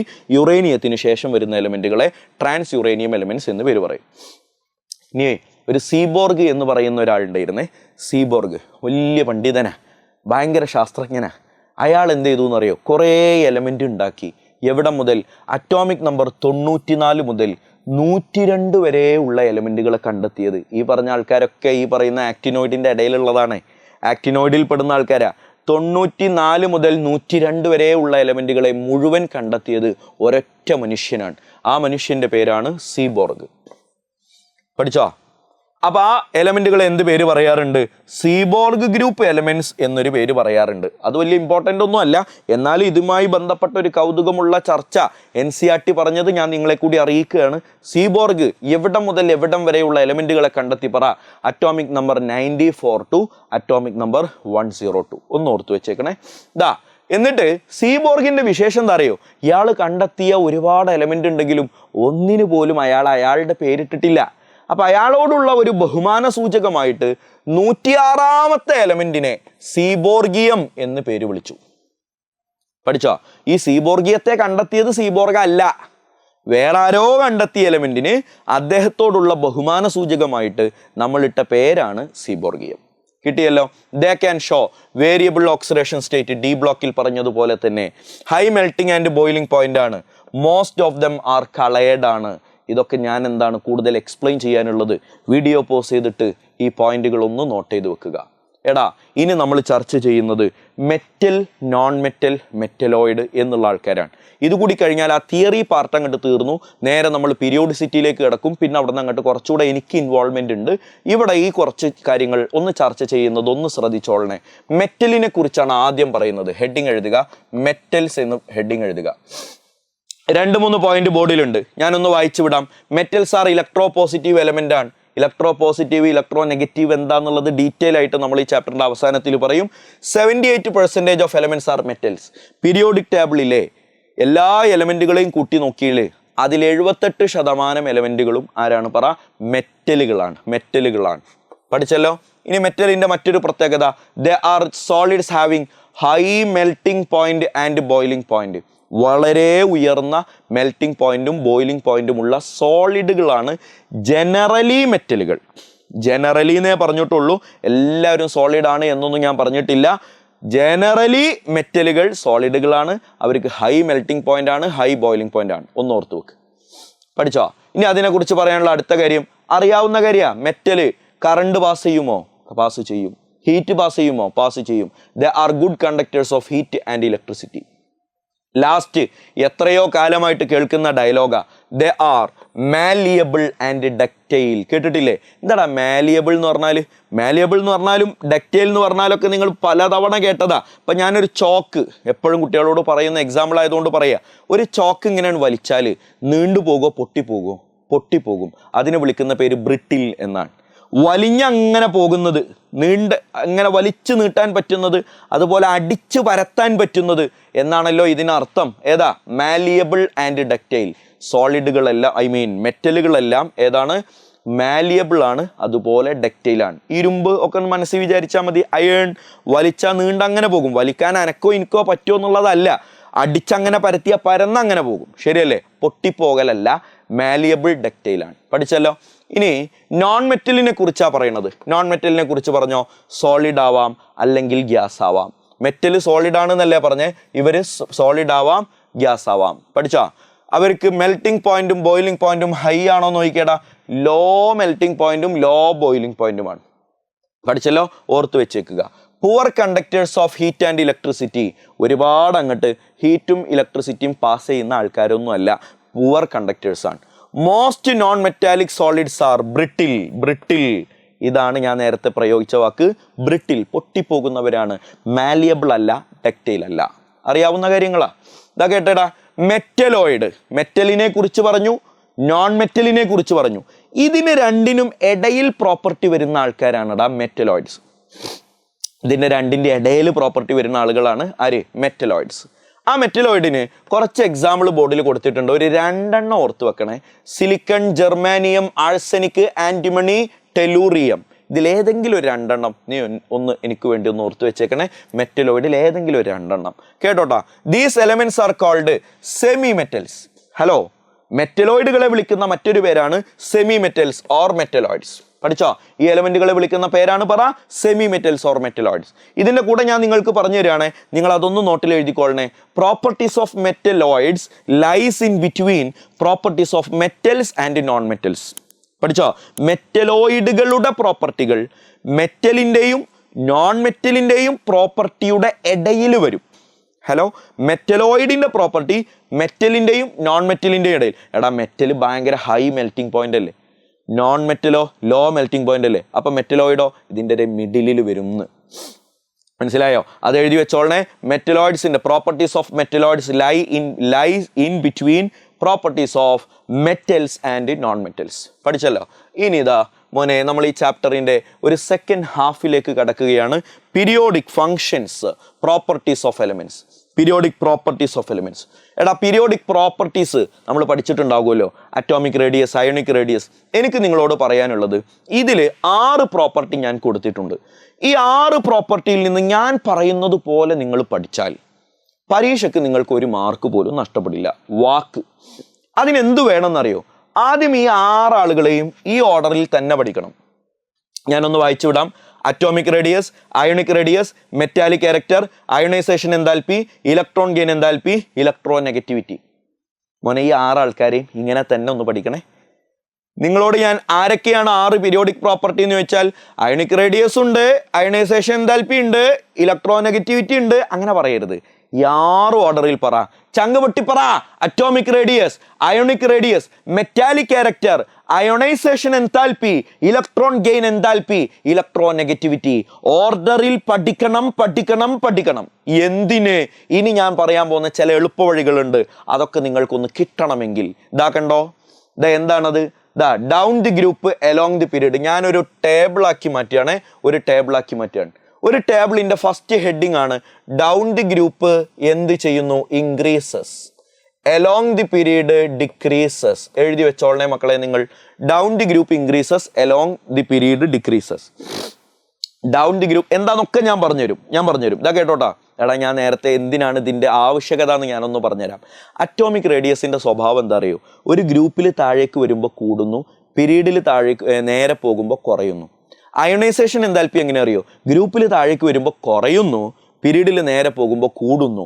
ഇങ്ങനെ തിരിച്ചും മറിച്ചൊക്കെ ആകുമ്പോൾ കൺഫ്യൂഷൻ ഉണ്ടാവാനുള്ള സാധ്യത ഉണ്ട്. അത് ഒഴിവാക്കാനാണ് ഞാൻ പറയണേ. ആ 6 പ്രോപ്പർട്ടി ഓർഡറിൽ പഠിച്ചിട്ട് ഈ ടേബിളിൽ പണ്ടാറടക്കിയ പരിപാടി തീർന്നു. ടേബിൾ നമ്പർ 1ന്റെ ഹെഡിങ് ആണ് down the group increases, along the period decreases. ഇത് മാത്രമേ നീ പഠിക്കാവൂ. ടേബിൾ നമ്പർ 2ന്റെ ഹെഡിങ് എന്താണെന്നറിയോ നിങ്ങൾക്ക്? ഓപ്പോസിറ്റ് എന്നാ. അത് എഴുതാൻ പോലും പാടില്ല. ഇതിന്റെ നേരെ ഓപ്പോസിറ്റ് ആണെന്ന് ഓർക്കാനേ പാടുള്ളൂ, എഴുതാൻ പോലും പാടില്ല. ഡൗൺ ദി ഗ്രൂപ്പ് ഇൻക്രീസസിന്റെ ഓപ്പോസിറ്റ് എന്താ? ഡൗൺ ദി ഗ്രൂപ്പ് ഡിക്രീസസ് എന്നാണല്ലോ. പക്ഷെ അതുപോലും എഴുതരുത്. എന്താ? എഴുതിയാൽ നിങ്ങൾ പഠിക്കും, പഠിച്ചാൽ കൺഫ്യൂഷൻ ആകും ഉറപ്പ്. അപ്പൊ പഠിക്കാതിരിക്കാനും പഠിക്കാതിരിക്കാനല്ല, പഠിച്ചിട്ട് മറക്കാതിരിക്കാൻ വേണ്ടിയിട്ട് ഞാൻ ഈ പറയുന്ന പണിയൊന്നും എടുക്ക്. Down the group increases, along the period decreases മാത്രം പഠിക്ക്. ആര് നിന്നോട് എന്ത് ചോദിച്ചാലും ഇത് മാത്രം പറഞ്ഞാൽ മതി. Down the group increases, along the period decreases. ആ ടേബിളിൽ 3 ആളുണ്ട്. ആരാണെന്നറിയോ? ഒന്നാണ് അറ്റോമിക് റേഡിയസ്, നേരത്തെ നമ്മൾ പഠിച്ച 1ാമൻ. 2 അയോണിക് റേഡിയസ്. ആരടാ? Ionic radius. 3 metallic character. പഠിച്ചോ? ഇതിനാണ് ഞാൻ ഓർഡറിൽ പഠിക്കാൻ പറഞ്ഞത്. ആദ്യത്തെ 3 ഈ ടേബിളാണ്. പിന്നത്തെ 3 ionization enthalpy, electron gain enthalpy, electro negativity എന്ന് പറയുന്ന 3 ആളുകൾ 2ാമത്തെ ടേബിളാണ്. അപ്പൊ ഇവരുടെ പീരിയോഡിസിറ്റി കഴിഞ്ഞു. 6 ആൾക്കാരുടെ പീരിയോഡിസിറ്റി ഞാൻ പറഞ്ഞു കഴിഞ്ഞു. പരീക്ഷയ്ക്ക് നിന്നോട് ചോദിക്കാൻ, what is the periodicity of metallic character along a period and down the group എന്താന്നൊക്കെ ചോദിച്ചാൽ കൃത്യമായിട്ട് പറഞ്ഞുതരാം. എന്താ നോക്കിക്കോ, മെറ്റാലിക് ക്യാരക്ടർ. എൻ്റെ ചോദ്യം ഇതാണ്, മെറ്റാലിക് ക്യാരക്ടർ ടേബിൾ നമ്പർ 1 ആണോ 2 ആണോ? ടേബിൾ നമ്പർ 1 ആണ്. ടേബിൾ നമ്പർ 1 ആണെങ്കിൽ അതിൻ്റെ ഹെഡിങ് ഓർക്കുക. ഹെഡിങ് കാണാൻ പഠിക്കാൻ ഞാൻ പറഞ്ഞിട്ടുണ്ട്. ടേബിൾ നമ്പർ 1ന്റെ മാത്രം heading down the group increases, along the period decreases. പരിപാടി കഴിഞ്ഞു. നിന്നോട് പരീക്ഷയ്ക്ക് ചോദിക്കുകയാണ്, what is the periodicity of electro negativity down the group and along the period? Electro negativity. എടാ ഇലക്ട്രോ നെഗറ്റിവിറ്റി ടേബിൾ നമ്പർ 1 ആണോ 2 ആണോ? Table number 2 ആണ്. അപ്പോൾ നിങ്ങൾ ചിന്തിക്കേണ്ട ചിന്ത ഇങ്ങനെയാണ്, ടേബിൾ നമ്പർ 2 ആണല്ലോ, അപ്പോൾ ടേബിൾ നമ്പർ 1ന്റെ ഹെഡിങ്ങിൻ്റെ ഓപ്പോസിറ്റ്. ടേബിൾ നമ്പർ 1ന്റെ ഹെഡിങ് എന്താ? Down the group increases, along the period decreases. ഇത് മനസ്സിൽ വെച്ച് അതിൻ്റെ നേരെ ഓപ്പോസിറ്റ് ഇങ്ങോട്ട് കാച്ചുക. അപ്പോൾ down the group decreases, along the period increases എന്നതിൻ്റെ പീരിയോഡിസിറ്റി സിമ്പിളായിട്ട് കിട്ടും. ഇത് ഓരോന്ന് ഹെഡിങ് ആയിട്ട് പഠിച്ചിട്ട് അതിൻ്റെ ഒക്കെ പീരിയോഡിസിറ്റി ഇങ്ങനെ കാണാതെ പഠിച്ചാൽ ഏത് കാലത്ത് ഇതൊക്കെ നിനക്ക് മനസ്സിൽ നിൽക്കാനാടാ? പഠിക്ക്. ഞാൻ ഈ പറയുന്ന മെത്തേഡിൽ പഠിക്ക്. ഡീലാണല്ലോ? എല്ലാവരും ടേബിൾ ഒന്ന് എഴുതി വെച്ചേ. 1ാമത്തെ ടേബിളിന്റെ heading down the group increases, along the period decreases. 2ാമത്തെ ടേബിളിന്റെ ഹെഡിങ് ഓപ്പോസിറ്റ്. അത്രേ ഉള്ളൂ. പഠിച്ചില്ലേ? ഇതിൽ ഓരോന്നിനെ നമ്മൾ ഇനി ഡിസ്കസ് ചെയ്യാൻ പോവാണ്. മെറ്റാലിക് ക്യാരക്ടറിനെ കുറിച്ച് കൂടുതൽ ഡിസ്കഷൻ ഒന്നും ഇല്ല. ബാക്കിയുള്ള 5 ഉണ്ടല്ലോ, atomic radius, ionic radius, ionization enthalpy, electron gain enthalpy, electron negativity, ഇവരെ കുറിച്ചൊന്ന് ഡീറ്റെയിൽ ആയിട്ട് ചർച്ച ചെയ്യാൻ പോവാണ്. ആദ്യത്തേതാണടാ അറ്റോമിക് റേഡിയസ്. അറ്റോമിക് റേഡിയസ് ചർച്ച ചെയ്യുമ്പോൾ എന്താണ് റേഡിയസ് എന്ന് മനസ്സിലാക്കണം. ന്യൂക്ലിയസിൽ നിന്ന് ഒരു ഇലക്ട്രോൺ നിൽക്കുന്ന ഔട്ടർ മോസ്റ്റ് ഷെല്ലിലേക്കുള്ള അകലമാണ് എന്ത്, നമ്മൾ എന്തായിട്ട് പറയുക, അറ്റോമിക് റേഡിയസ് ആണല്ലോ. ഒരു ആറ്റത്തിന്റെ റേഡിയസ് എന്ന് പറഞ്ഞാൽ ന്യൂക്ലിയസിൽ നിന്ന്, സെന്ററിൽ നിന്ന് പെരിഫറിയിലേക്കുള്ള അകലാണല്ലോ. പക്ഷെ ഒരു പ്രശ്നമുണ്ട്, ഇത് നമുക്ക് അളക്കാൻ പറ്റൂല. കാര്യം ഈ ഇലക്ട്രോൺ എവിടെയാണ് കിടക്കുന്നത് എന്ന് നമുക്ക് കാണണ്ടേ. ഈ ഔട്ടർ മോസ്റ്റ് ഇലക്ട്രോൺ എന്ന് പറഞ്ഞാൽ അവിടെ ഇപ്പൊ ഷെല്ല് എന്നൊക്കെ പറഞ്ഞാൽ അങ്ങനെ ഇപ്പൊ ഒരു വരയൊന്നും ഇവിടെ ഇല്ലല്ലോ. ആറ്റത്തിൽ ഇപ്പൊ അങ്ങനെയൊന്നും വരയില്ലല്ലോ. ഇതൊക്കെ മനുഷ്യന്മാർ മനസ്സിലാക്കാൻ വേണ്ടി വരച്ചതല്ലേ. അപ്പൊ ഒരു ന്യൂക്ലിയസിൽ നിന്ന് ഔട്ടർ മോസ്റ്റ് ഇലക്ട്രോണിലേക്കുള്ള അകലം പ്രശ്നമുണ്ട്. ഈ ഔട്ടർ മോസ്റ്റ് ഇലക്ട്രോണിനൊന്നും നമുക്ക് കാണാൻ പറ്റൂല. അപ്പൊ നമ്മൾ എന്താ ചെയ്യുക അറിയോ, രണ്ട് ആറ്റംസിനെ പരിഗണിക്കും. ഒരു ആറ്റം ഇവിടെ ഉണ്ട്, അടുത്ത ഒരു ആറ്റം ഇവിടെ ഉണ്ട്. ഈ രണ്ട് ആറ്റങ്ങൾക്കിടയിലുള്ള ന്യൂക്ലിയസിന്റെ അകലത്തിന്റെ പകുതിയായിട്ടാണ് നമ്മൾ റേഡിയസിനെ മനസ്സിലാക്കുക. മനസ്സിലായോ നിങ്ങൾക്ക് എന്താ ഞാൻ പറഞ്ഞേ? അപ്പൊ റേഡിയസിനെ നമ്മൾ എന്തായിട്ടാ കാൽക്കുലേറ്റ് ചെയ്യുക, അത് നിങ്ങളൊന്ന് എഴുതി വെച്ചോളണേ. Radius is considered as the half of internuclear distance. എന്താ ഇന്റർന്യൂക്ലിയർ ഡിസ്റ്റൻസ്? രണ്ട് ന്യൂക്ലിയസുകൾക്ക് ഇടയിലുള്ള അകലമാണ് ഇന്റർന്യൂക്ലിയർ ഡിസ്റ്റൻസ്. അതിൻ്റെ പകുതിയാണ് റേഡിയസ് എന്നാണ് നമ്മൾ കൺസിഡർ ചെയ്യുന്നത്. അപ്പൊ atomic radius is considered as എന്താന്നാ പറഞ്ഞേ, half of the internuclear distance. Internuclear ഡിസ്റ്റൻസിന്റെ പകുതിയാണ് അറ്റോമിക് റേഡിയസ് എന്ന് അങ്ങോട്ട് കൺസിഡർ ചെയ്യും. അങ്ങനെ കൺസിഡർ ചെയ്യുമ്പോൾ 2-3 പ്രശ്നമുണ്ട്. എന്താ അറിയോ, ആറ്റംസ് 3 രൂപത്തിൽ കാണപ്പെടാം. ഒന്നിരിക്കൽ ചില ആറ്റംസ് ഇങ്ങനെ കയറി നിൽക്കുന്നത് കാണാം. അവരെ നമ്മൾ കോവാലന്റ് കോമ്പൗണ്ട് എന്നൊക്കെ പേര് വിളിക്കും. വേറെ ചില ആറ്റംസ് ഉണ്ട് ഇങ്ങനെ ജസ്റ്റ് ഇങ്ങനെ തട്ടി നിൽക്കുന്നത് കാണാം. വേറെ ഒരു ടൈപ്പ് ആറ്റം ഉണ്ട്, 2 ആറ്റംസ് തമ്മിൽ ഒരു ബന്ധവും ഇല്ലാതെ ഇങ്ങനെ അകന്ന് നിൽക്കുന്നത് കാണാം. ഇങ്ങനെ 3 രൂപത്തിൽ ആറ്റംസ് നിൽക്കാറുണ്ട്. ഒന്നാമത്തേത് എന്താ, സംവാട്ട് ഓവർലാപ്പിംഗ് നടന്നിട്ട് പഠിച്ചല്ലോ, 2 ആൾക്കാർ ഇങ്ങനെ കുറച്ച് മെർജ് ചെയ്തിട്ട് നിൽക്കാറുണ്ട്. അപ്പോഴുള്ള റേഡിയസിനെ, ഇവർക്കിടയിലുള്ള അകലം കാൽക്കുലേറ്റ് ചെയ്ത് അതിൻ്റെ ഹാഫ് എടുത്താൽ ആ ഹാഫിനെ വിളിക്കുന്ന പേരല്ലടാ റേഡിയസ്. ആ റേഡിയസിനെ വിളിക്കുന്ന പേരെന്താ അറിയോ, ഈ റേഡിയസിനെ വിളിക്കുന്ന പേര് കോവാലന്റ് റേഡിയസ് എന്നാണ്. എന്താ വിളിക്കുക, കോവാലന്റ് റേഡിയസ്. പഠിച്ചോ? 2 ആൾക്കാർ ഇങ്ങനെ മുട്ടി നിൽക്കുകയാണെങ്കിൽ അവർക്കിടയിലുള്ള അകലത്തിന്റെ പകുതി അതും റേഡിയസ് തന്നെയാണ്. ആ റേഡിയസിനെ നമ്മൾ വിളിക്കുന്ന പേര്, ഈ അകലത്തെ നമ്മൾ വിളിക്കുന്ന പേരെന്താ അറിയോ, മെറ്റാലിക് റേഡിയസ് എന്നാണ്. എന്താ വിളിക്കുക, മെറ്റാലിക് റേഡിയസ്. വരക്കാൻ അറിയണേ. 2 ആളുകൾ തമ്മിൽ ഒരു ബന്ധവും ഇല്ലാതെ നിൽക്കുകയാണെങ്കിൽ അവർക്കിടയിലുള്ള അകലത്തിന്റെ ഹാഫിനെ നമ്മൾ വിളിക്കുന്ന പേര്, ഇതിന്റെ പേരെന്താണെന്ന് അറിയടാ, ഇതിന്റെ പേരാണ് വാൻഡർവാൾസ് റേഡിയസ്. എന്താണ് പേര്, വാൻഡർവാൾസ് റേഡിയസ് എന്നാണ് പേര്, വാൻഡർവാൾ റേഡിയസ്. പഠിച്ചില്ലേ? അപ്പൊ 3 ടൈപ്പ് അറ്റോമിക് റേഡിയസ് ഉണ്ട്. അതിന്റെ കാരണം ഞാൻ പറഞ്ഞു, അറ്റോമിക് റേഡിയസിനെ നമ്മൾ അളക്കുന്നത് ഇന്റർന്യൂക്ലിയർ ഡിസ്റ്റൻസ് ആയിട്ടാണ്. അപ്പൊ ഇന്റർന്യൂക്ലിയർ ഡിസ്റ്റൻസ് അളക്കുമ്പോൾ ഇങ്ങനെ ഒരു 3 കേസ് വരാറുണ്ട്. 2 ആറ്റംസ് കയറി നിന്നാൽ കോവാലന്റ് റേഡിയസ്, തട്ടി നിന്നാൽ മെറ്റാലിക് റേഡിയസ്, തട്ടാതെ നിന്നാൽ വാൻഡർവാൾ റേഡിയസ് എന്നിങ്ങനെ നമ്മൾ 3 പേര് വിളിക്കും. ഒന്ന് ഓർത്ത് വെച്ചേക്കണേ. ഇതാ കോവാലന്റ് റേഡിയസിനെയാണ് ഈ കാണിച്ചേക്കുന്നത്. പഠിച്ചോ? കണ്ടല്ലോ, കയറി നിൽക്കുന്നത് കണ്ടില്ലേ? അതിൻ്റെ ഇന്റർന്യൂക്ലിയർ ഡിസ്റ്റൻസിന്റെ ഹാഫ്, ആ ഹാഫിനെ വിളിക്കുന്ന പേരാണ് കോവാലന്റ് റേഡിയസ്. അടുത്തത് മെറ്റാലിക് റേഡിയസ് കാണാം, ജസ്റ്റ് മുട്ടി നിൽക്കുന്നു. അടുത്തത് വാൻഡർവാൾ റേഡിയസ് കാണാം. വാൻഡർവാൾ റേഡിയസ് ആരാണെന്ന് നോക്കണേ. ചിലരിങ്ങനെ തെറ്റിദ്ധരിക്കും, അല്ല സാറേ വാൻഡർവാൾ റേഡിയസ് എന്ന് പറഞ്ഞിട്ട് ഇത് കയറിയാണല്ലോ നിൽക്കണേ, കയറി നിൽക്കുന്നിടത്തേക്ക് നോക്കണ്ട. ഈ ആറ്റംസിനെയാണ് പരിഗണിക്കേണ്ടത്. ഈ ആറ്റവും ഈ ആറ്റവും, ഈ 2 ആറ്റംസ് തമ്മിൽ തട്ടി നിൽക്കുകയാണോ? അല്ലല്ലോ, അവർ തമ്മിൽ ഇങ്ങനെ അകലെ നിൽക്കുകയാണല്ലോ, ഒരു ബന്ധമില്ലല്ലോ. അതിൻ്റെ ഹാഫിനെ വിളിക്കുന്ന പേരാണ് വാൻഡർവാൾ റേഡിയസ്. കിട്ടിയല്ലടാ? അടുത്തത് variation of atomic size in A period. ഒരു പീരീഡിൽ അങ്ങോട്ട് പോകുമ്പോൾ അറ്റോമിക് സൈസ് എന്ത് ചെയ്യുന്നു? പറ. ഞാൻ നേരത്തെ നിങ്ങൾക്ക് പറഞ്ഞു തന്നതാ. അറ്റോമിക് റേഡിയസ് എന്ന് പറഞ്ഞാൽ ടേബിൾ നമ്പർ 1 അല്ലേ? അപ്പൊ down the group increases, along the period decreases എന്നാണല്ലോ. എലോങ് എ പീരീഡ്, ഒരു പീരീഡിൽ എന്ത് ചെയ്യുന്നു? ഡിക്രീസസ്, കുറയുന്നു. അതിന്റെ ഗ്രാഫാണ് കാണുന്നത്. Lithium, beryllium, boron, carbon, nitrogen, oxygen, fluorine എന്ന് പറയുന്ന ആളുകൾ ഒരു പീരീഡിലുള്ള എലമെന്റ് ആണല്ലോ. ലിഥിയം കഴിഞ്ഞ് ബെർലിയം, അത് കഴിഞ്ഞ് ബോറോൺ, അവരുടെ ഒക്കെ ഇങ്ങനെ സൈസ് കുറഞ്ഞു വരുന്നത് കണ്ടോ? കുറയുന്നുണ്ട്. അത് മാത്രം പഠിച്ചാൽ പോരാ, അതിൻ്റെ റീസൺ കൂടി ഒന്ന് മനസ്സിലാക്കണേ. എന്തുകൊണ്ട് കുറയുന്നു എന്നുകൂടി മനസ്സിലാക്കണം. എടാ മോനെ, നിനക്കിത് അറിയോ അറിയില്ലേ എന്നുള്ളതൊന്നും എനിക്കറിയണ്ട.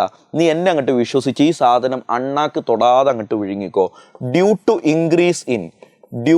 Increase in effective nuclear charge. മരിച്ചാലും മറക്കരുത്, എഫക്റ്റീവ് ന്യൂക്ലിയർ ചാർജ്. എന്താ ഏതാന്നൊക്കെ നമുക്ക് പിന്നീട് സംസാരിക്കാം. ഇപ്പൊ ഇതങ്ങോട്ട് പഠിക്കേ, മാർക്ക് ഇങ്ങോട്ട് വീഴട്ടെ. പറ, due to increase in effective nuclear charge. പഠിക്ക്, ഡ്യൂ ടു ഇൻക്രീസ് ഇൻ, പറ, എഫക്റ്റീവ് ന്യൂക്ലിയർ ചാർജ്. പഠിച്ചില്ലടാ? അപ്പൊ ഒരു പീരീഡില് അറ്റോമിക് സൈസ് ഡിക്രീസ് ചെയ്യുന്നു. എന്തുകൊണ്ട്? Due to increase in effective nuclear charge. പഠിക്ക്, എന്താന്ന് ഞാൻ പറഞ്ഞുതരും. ഒരു ഗ്രൂപ്പിലാണ് അടുത്ത ചർച്ച. ഗ്രൂപ്പിൽ എന്ത് ചെയ്യുന്നു എന്ന് നമ്മൾ പഠിച്ചു. എന്താ? ഡൗൺ ദി ഗ്രൂപ്പ് ഇൻക്രീസസ് എന്നല്ലടാ പഠിച്ചത്. അപ്പൊ ഓർത്ത് വെച്ചോ, ഇൻക്രീസസ്. അതിന്റെ ഗ്രാഫാണ് കാണുന്നത്. Lithium, sodium, potassium, rubidium, caesium, കണ്ടോ? Fluorine, chlorine, bromine, iodine. ഈ കാണുന്നവരൊക്കെ ഒരു ഗ്രൂപ്പിൽ ഇങ്ങനെ താഴേക്ക് വരുന്നവരാണല്ലോ. സൈസ് ഇങ്ങനെ കൂടുന്നത് കണ്ടോടാ ഗ്രാഫിൽ. എന്താണ് അതിന്റെ reason? That's also very important. Reason due to increase in number of shell. Due to increase in number of shell. Very important. Due to increase in number of shell. അപ്പൊ ഒരു പീരീഡില് അറ്റോമിക് റേഡിയസ് കുറയുന്നു. എന്തുകൊണ്ട്? Due to increase in effective nuclear charge. ഒരു ഗ്രൂപ്പില് പറ, atomic radius increase ചെയ്യുന്നു due to increase in number of shell. ഒന്ന് പഠിച്ചു വെച്ചേക്കടാ, ഹൃദയം കൊണ്ടൊന്ന് പഠിച്ചു വെച്ചേക്ക്. ഇതാ അയോണിക് റേഡിയസിലേക്ക് എത്തി. അയോണിക് റേഡിയസ്, എടാ അയോണിക് റേഡിയസ് എന്ന് പറഞ്ഞാൽ അയോണിന്റെ റേഡിയസ് ആണ്. അയോൺ ആരാണെന്ന് അറിയാതെ അയോണിന്റെ റേഡിയസിനെ കുറിച്ച് ചർച്ച ചെയ്തിട്ട് കാര്യമുണ്ടോ? ആരാണ് അയോണ്? ഒന്നിരിക്കൽ പോസിറ്റീവ് ചാർജ് ഉള്ള ആള്, അല്ലെങ്കിൽ നെഗറ്റീവ് ചാർജ് ഉള്ള ആള്. ഇതല്ലടാ അയോൺ. ഒരു ചാർജും ഇല്ലെങ്കിൽ നമ്മൾ അതിനെ ന്യൂട്രൽ എന്നല്ലടാ പേര് വിളിക്കുക. അപ്പൊ ഒരു ന്യൂട്രൽ ആയിട്ടുള്ള ആൾക്ക് ഒന്നിരിക്കൽ പോസിറ്റീവ് ചാർജ് വന്നാൽ കാറ്റിയോൺ എന്ന് പേര് വിളിക്കും. കാറ്റിയോൺ. നെഗറ്റീവ് ചാർജ് വന്നാൽ ആനയോൺ എന്ന് പേര് വിളിക്കും. എൻ്റെ ചോദ്യം ഇതാണ്, കാറ്റിയോൺ ആണോ ആനയോൺ ആണോ വലുത്? എടാ ആനയോൺ എന്ന് പറഞ്ഞാൽ നെഗറ്റീവ് ചാർജാ. നെഗറ്റീവ് ചാർജ് എന്ന് പറഞ്ഞാൽ ഒരു ഇലക്ട്രോൺ എക്സ്ട്രാ വന്നതാ. കാറ്റിയോൺ എന്ന് പറഞ്ഞാൽ പോസിറ്റീവ് ചാർജാ. പോസിറ്റീവ് ചാർജ് എന്ന് പറഞ്ഞാൽ ഒരു ഇലക്ട്രോൺ പോയതാ. അപ്പൊ ഇലക്ട്രോൺ പോയാൽ പിന്നെ അതിനനുസരിച്ചുള്ള സൈസേ ഇയാൾക്ക് ഉണ്ടാവുള്ളൂ. ഇലക്ട്രോൺ വന്നാൽ ആ ഇലക്ട്രോണിനും കൂടി കൊള്ളാനുള്ള സ്ഥലം ഇയാൾ കാണണം. ആനയോൺ വലുതായിരിക്കും. ഇനി അതൊന്നും ഓർക്കാൻ പറ്റില്ലെങ്കിൽ കാലങ്ങളായി നമ്മളൊക്കെ ഓർത്തു വെക്കുന്ന ഒരു സാധനമുണ്ട്. വളരെ ബാലിശമാണ്, വളരെ ചെറുപ്പമാണ്, ചെറിയ കുട്ടികൾക്ക് പറഞ്ഞു കൊടുക്കണം, വളരെ പറഞ്ഞു കൊടുക്കാറുള്ള സാധനമാണ്. പക്ഷെ ഒരു ഗുണമുണ്ട്, എന്താ അറിയോ? മറക്കൂല. എത്ര ലോ ലെവൽ ഐഡിയ ആണെങ്കിലും മറക്കൂല. സംഭവം തനി ലോക്കലാണെന്ന് അറിയാം, പക്ഷെ മറക്കില്ല. ആനയോൺ ആന, കാറ്റിയോൺ പൂച്ച. ആരോടും പറയണ്ട. കാറ്റിയോൺ കാറ്റ്. ആനയാണോ പൂച്ചയാണോ വലുത്? ആരോട് ചോദിക്കാൻ? ആനയോണ് വലുത്. പുറത്ത് പറയണ്ടട്ടാ. ഐസോ ഇലക്ട്രോണിക് അയോൺസ് അല്ലെങ്കിൽ isoelectronic species, very important. പരീക്ഷയ്ക്ക് ചോദിക്കും, പരീക്ഷയ്ക്ക് എന്തായാലും ചോദിക്കും. എന്താണ് ഐസോ ഇലക്ട്രോണിക് സ്പീഷീസ് അല്ലെങ്കിൽ isoelectronic ions? Species having, എഴുതിക്കോ, species having same number of electrons. Same number of electrons. ഇലക്ട്രോണുകളുടെ എണ്ണം ഈക്വൽ ആയിട്ടുള്ള ആൾക്കാരെയാണ് ഐസോ ഇലക്ട്രോണിക് സ്പീഷീസ് അല്ലെങ്കിൽ ഐസോ ഇലക്ട്രോണിക് അയോൺസ് എന്ന് പേര് വിളിക്കുക. എക്സാമ്പിൾ നോക്കിക്കോട്ടെ. എക്സാമ്പിൾ ഇതാ ഞാൻ ബോർഡിൽ എഴുതുന്നുണ്ട്. നിയോൺ. നിയോണിൽ എത്ര ഇലക്ട്രോൺ ഉണ്ടടാ? 10 ഇലക്ട്രോൺ ഉണ്ട്. നിയോണിന്റെ അറ്റോമിക് നമ്പർ 10 ആണല്ലോ. സോഡിയം പ്ലസ്, സോഡിയത്തിന്റെ അറ്റോമിക് നമ്പർ 11 എന്ന് പറഞ്ഞാൽ സോഡിയം ജനിച്ചപ്പോൾ 11 ഇലക്ട്രോൺ ഉണ്ടായിരുന്നു. അതിൽ നിന്ന് ഒരു ഇലക്ട്രോൺ പോയി, ബാക്കി 10 ഇലക്ട്രോൺ ഉണ്ട്. ശരിയല്ലേ? ഇവിടെ ഞാൻ എഴുതുന്നത് നമ്പർ ഓഫ് ഇലക്ട്രോൺ ആണ്. വേറെ അടുത്ത ആള് പറ. മഗ്നീഷ്യം 2+. അടുത്ത ആളാണ് മഗ്നീഷ്യം 2+, Mg2+. എടാ Mg2+, മഗ്നീഷ്യത്തിന്റെ അറ്റോമിക് നമ്പർ 12. 12 ഇലക്ട്രോൺ ഉണ്ടായിരുന്ന മഗ്നീഷ്യത്തിൽ 2 എണ്ണം പോയി, ബാക്കി 10 ഇലക്ട്രോൺ ഉണ്ടാകും. ശരിയല്ലടാ? അതുപോലെ അടുത്ത ആളാണ് F-, 9 ആയിരുന്നു അറ്റോമിക് നമ്പർ, ഒരെണ്ണം കൂടി 10. അതുപോലെ അടുത്ത ആളാണ് O2-, ഓക്സിജന്റെ അറ്റോമിക് നമ്പർ 8, 2 എണ്ണം കൂടി, ബാക്കി 10. ഇവിടെ എല്ലാവർക്കും ഇലക്ട്രോണുകളുടെ എണ്ണം സെയിം അല്ലേ? അപ്പൊ ഈ ആൾക്കാരെ നമ്മൾ വിളിക്കുന്ന പേരാണ് isoelectronic species. Isoelectronic സ്പീഷീസിന്റെ സൈസിന്റെ ഓർഡർ മറക്കരുത്. Size directly proportional to negative charge. അപ്പൊ നെഗറ്റീവ് ചാർജ് ഏറ്റവും കൂടുതലുള്ള ആൾക്ക് സൈസ് കൂടും. ഇതിൽ ആർക്കാടാ നെഗറ്റീവ് ചാർജ് ഏറ്റവും കൂടുതൽ? O2-, അയാൾക്ക് സൈസ് കൂടും. പിന്നെ F-, പിന്നെ ചാർജ് ഒന്നുമില്ലാത്ത നിയോൺ, ശരിയല്ലേ? പിന്നെ ഒരു പോസിറ്റീവ് ചാർജ് ഉള്ള സോഡിയം പ്ലസ്, പിന്നെ 2 പോസിറ്റീവ് ചാർജ് ഉള്ള Mg2+. അപ്പൊ നെഗറ്റീവ് ചാർജ് കൂടുന്നതിനനുസരിച്ച് സൈസ് കൂടും, പോസിറ്റീവ് ചാർജ് കൂടുന്നതിനനുസരിച്ച് സൈസ് കുറയും. ഓർത്ത് വെച്ചേക്ക്. ഐസോ ഇലക്ട്രോണിക് സ്പീഷീസുകളെ തമ്മിൽ സൈസ് വെച്ച് കമ്പയർ ചെയ്യാൻ പറഞ്ഞാൽ ഇതാണ് അതിൻ്റെ ഐഡിയ. കിട്ടിയില്ലേ? അയോണൈസേഷൻ എൻതാൽപ്പി ഡെഫിനിഷൻ ഞാൻ പറഞ്ഞു തരുന്നു. ആദ്യതൊന്ന് കേൾക്ക്. ഒരു ആറ്റം ഉണ്ട്, ആ ആറ്റത്തിന് ഒരു ന്യൂക്ലിയസ് ഉണ്ടാവുമല്ലോ, അതിൻ്റെ ഒരു ഔട്ടർ മോസ്റ്റ് ഇലക്ട്രോൺ ഉണ്ടാവുമല്ലോ. ഈ ഔട്ടർ മോസ്റ്റ് ഇലക്ട്രോണിനെ റിമൂവ് ചെയ്യാൻ, അവിടെ നിന്നിട്ട് മാറ്റാൻ ആവശ്യമുള്ള എനർജിയെ വിളിക്കുന്ന പേരാണ് അയോണൈസേഷൻ എൻതാൽപ്പി. എന്താന്ന് ആദ്യം മനസ്സിലാക്കുക, എന്നിട്ട് ഡെഫിനിഷൻ ആക്കി മാറ്റുക. ഡെഫിനിഷൻ ആക്കുമ്പോൾ ഒരു 1 മോളും ഗേഷ്യസും എമൗണ്ട് ഓഫ് എനർജി എന്നൊക്കെ ആവശ്യത്തിന് അങ്ങോട്ട് വെച്ചു കൊടുക്കുക. അപ്പം ഞാൻ അതിൻ്റെ കൃത്യമായ ഡെഫിനിഷൻ പറഞ്ഞു തരികയാണ്. വീഡിയോ പോസ് ചെയ്ത് ഞാൻ പറയുന്ന ഡയലോഗ് ഒന്ന് എഴുതിയെടുത്തോളണേ. Ionisation enthalpy is the amount of energy required to remove the outermost electron from 1 mole gaseous atom. From 1 mole gaseous atom.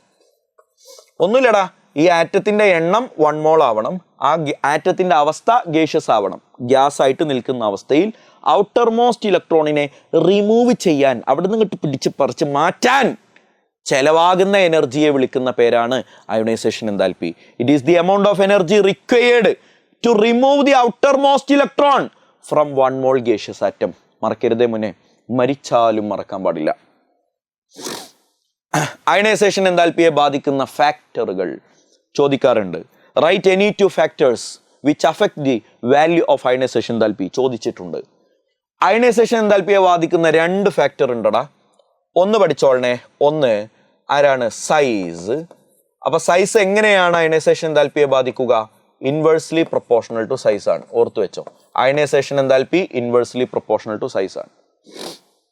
പഠിച്ചോ. 2 stable configuration. Stable electronic configuration ഉണ്ടെങ്കിൽ directly proportional to stable configuration ആണ്. Stable കോൺഫിഗറേഷന് directly proportional ആണ്. അതായത് ഒരാളുടെ electronic configuration stable configuration ആണെങ്കിൽ, stable ആരാണെന്നൊക്കെ നിങ്ങൾക്കറിയാം. ഹാഫ് ഫീൽഡ് കോൺഫിഗറേഷനും ഫുൾ ഫീൽഡ് കോൺഫിഗറേഷനൊക്കെയാണ് സ്റ്റേബിൾ എന്ന് സ്ട്രക്ചർ ഓഫ് ആറ്റത്തിൽ പഠിച്ചിട്ടുണ്ട്.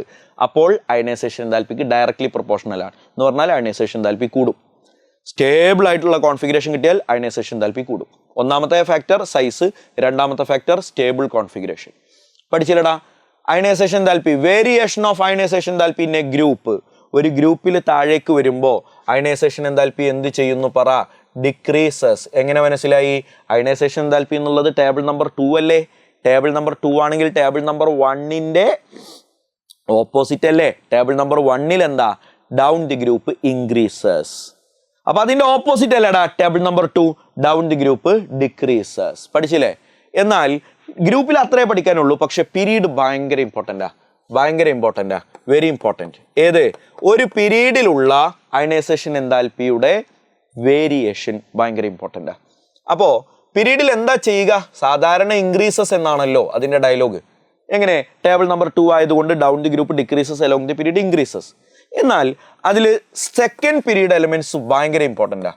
സെക്കൻഡ് പീരീഡ് എലമെന്റ്സ് എടാ ആരൊക്കെയാടാ second period elements? Lithium, beryllium, boron, carbon, nitrogen, oxygen, fluorine, neon. ഇവരല്ലടാ സെക്കൻഡ് പീരീഡ് എലമെന്റ്സ്. അപ്പൊ ഇവിടുന്ന് അങ്ങനെ അങ്ങോട്ട് പോകുന്നതിനനുസരിച്ച് അയണൈസേഷൻ എൻതാൽപ്പി ജനറലി എന്താണ് പറ? ഇൻക്രീസസ് ആണ് വേണ്ടത്. ശരിയല്ലേ? പക്ഷെ 2 സ്ഥലങ്ങളിൽ എക്സെപ്ഷൻ ഉണ്ട്. Beryllium, boron, nitrogen, oxygen. ഓർത്തു വെക്കണേ.